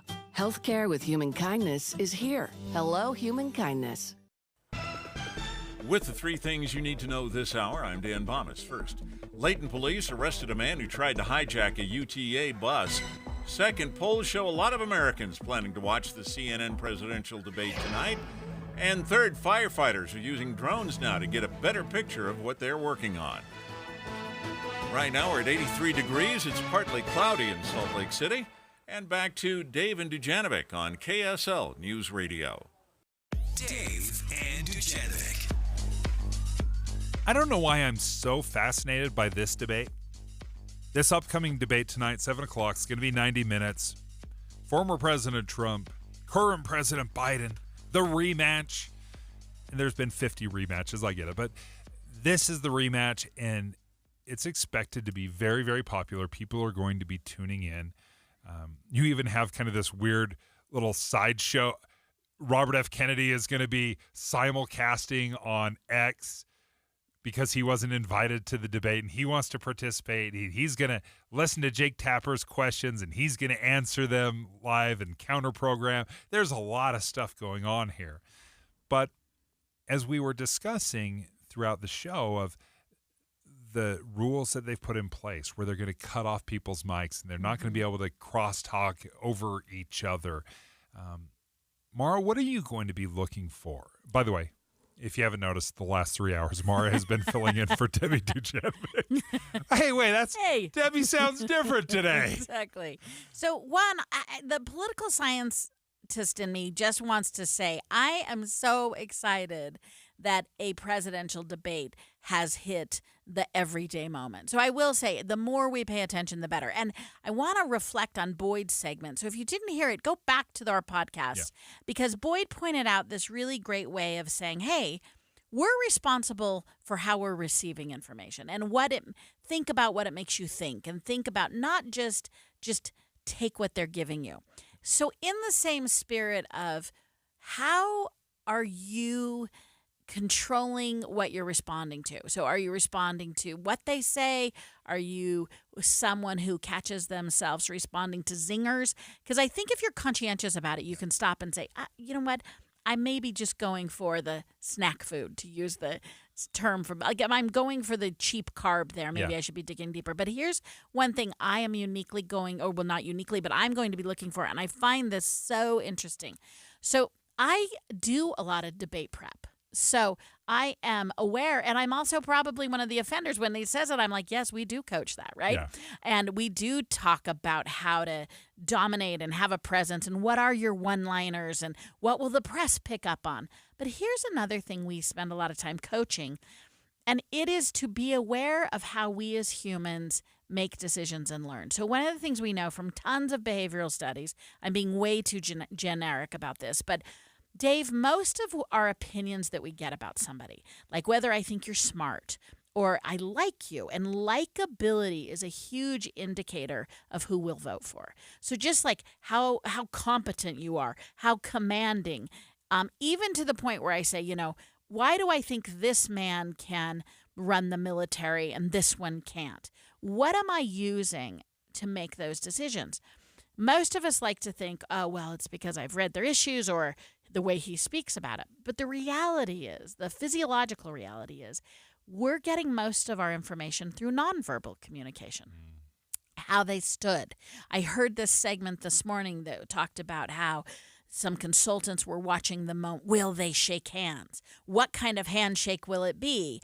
Are you the guy are you doing the forearm, the double clutch? Are you doing the shoulder the pat? shoulder? Yeah. Let's take you and I. There's a slight height difference for those of you who are listening. I'm gonna give Dave a foot, if I'm not wearing heels. But even just that juxtaposition of our physicality, how much eye contact someone makes, the tone of voice they use. Yeah. Are they angry? Did you get under their skin? Are they upset? If you get under my skin, our brains are going to say that was a weak moment for me because I saw you get under my skin. How do I know that happened? Oh, I twitched. I shook my head. I looked away. I stumbled over my words. So therefore I didn't know. I shuffled. I was nervous. I had all these nervous habits. I flicked my pen. I did all these things. I shifted my feet. So really good debate prep will include the physicality of the moment because most of my information about whether I dominated or you dominated will probably come not from the words. And that I'm trying to see how I feel about that because I would like to think that we're not so interested in the performance. And that's almost what some of that sounds like to me is like, hey, this is how you perform better. Yeah. Like I understand if we're talking results, you've got to have this. You've got to have a way of standing and projecting and maybe you need a little makeup on to take the glare, the shine off. But I would like to think that we could listen to the words. But what you're saying is in everyday life, we do the same thing. We just talked about this with Caitlin, right? This is the exact same behavior. Nobody's making eye contact. Why is that important? Eye contact tells me that you're open to engagement. The engagement may be a head nod. The engagement may be exactly what she was trying to do. Hey, what's your favorite ice cream? Yeah. But I need you to make eye contact with me. I need you to, when I move into your space, I need you to not move away from that space. I need you to smile at me or maybe tell me that, Oh, no problem. I mean, this also goes into road rage and whether I'm flipping you off. I mean, these are all, this is a survival instinct. It's a connecting instinct. But we also need to be aware of when we're listening. Here's a good test if y'all have some free time and want to get wonkier. You listen to this. I shouldn't use it because I'm not trying to say he isn't substantive. But Spencer Cox is a tremendously good public speaker. He also can go deep on policy. Yeah. But so let's use someone who we have no criticisms of in this area. Listen to his speech and you will be moved. Read the same segment and you'll be like, yeah, okay, that's good content. It's not, but President Obama was the same way. Yeah, let's use Obama. I mean, Obama could bring you, he was so good. If you went and read that without the delivery, it's fine. Or maybe you find that he actually didn't even say much.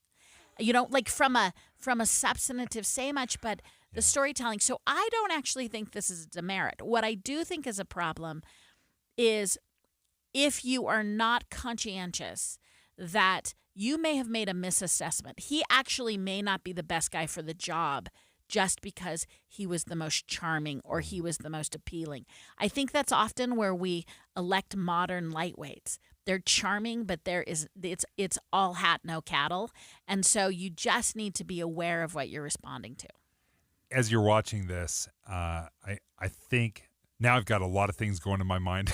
I've got Boyd. Listen for what they're saying. You watch their nonverbal cues. I totally anticipate as soon as they walk on stage, I will feel a tension between those two men. I agree. And it's going to be quiet. No crowds, not a lot of mics. No oohs, no ahs. But that being said, I am very fascinated to look with some of the rules they've put in place. The fact that they're going to be cutting microphones. They're going to keep people on time.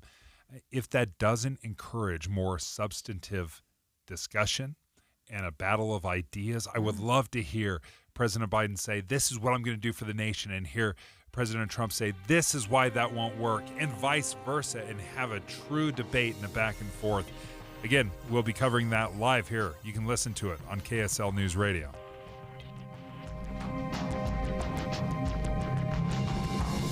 KSL FM Midvale. KSL Salt Lake City. From the KSL Common Spirit Health Studios, this is KSL News Radio.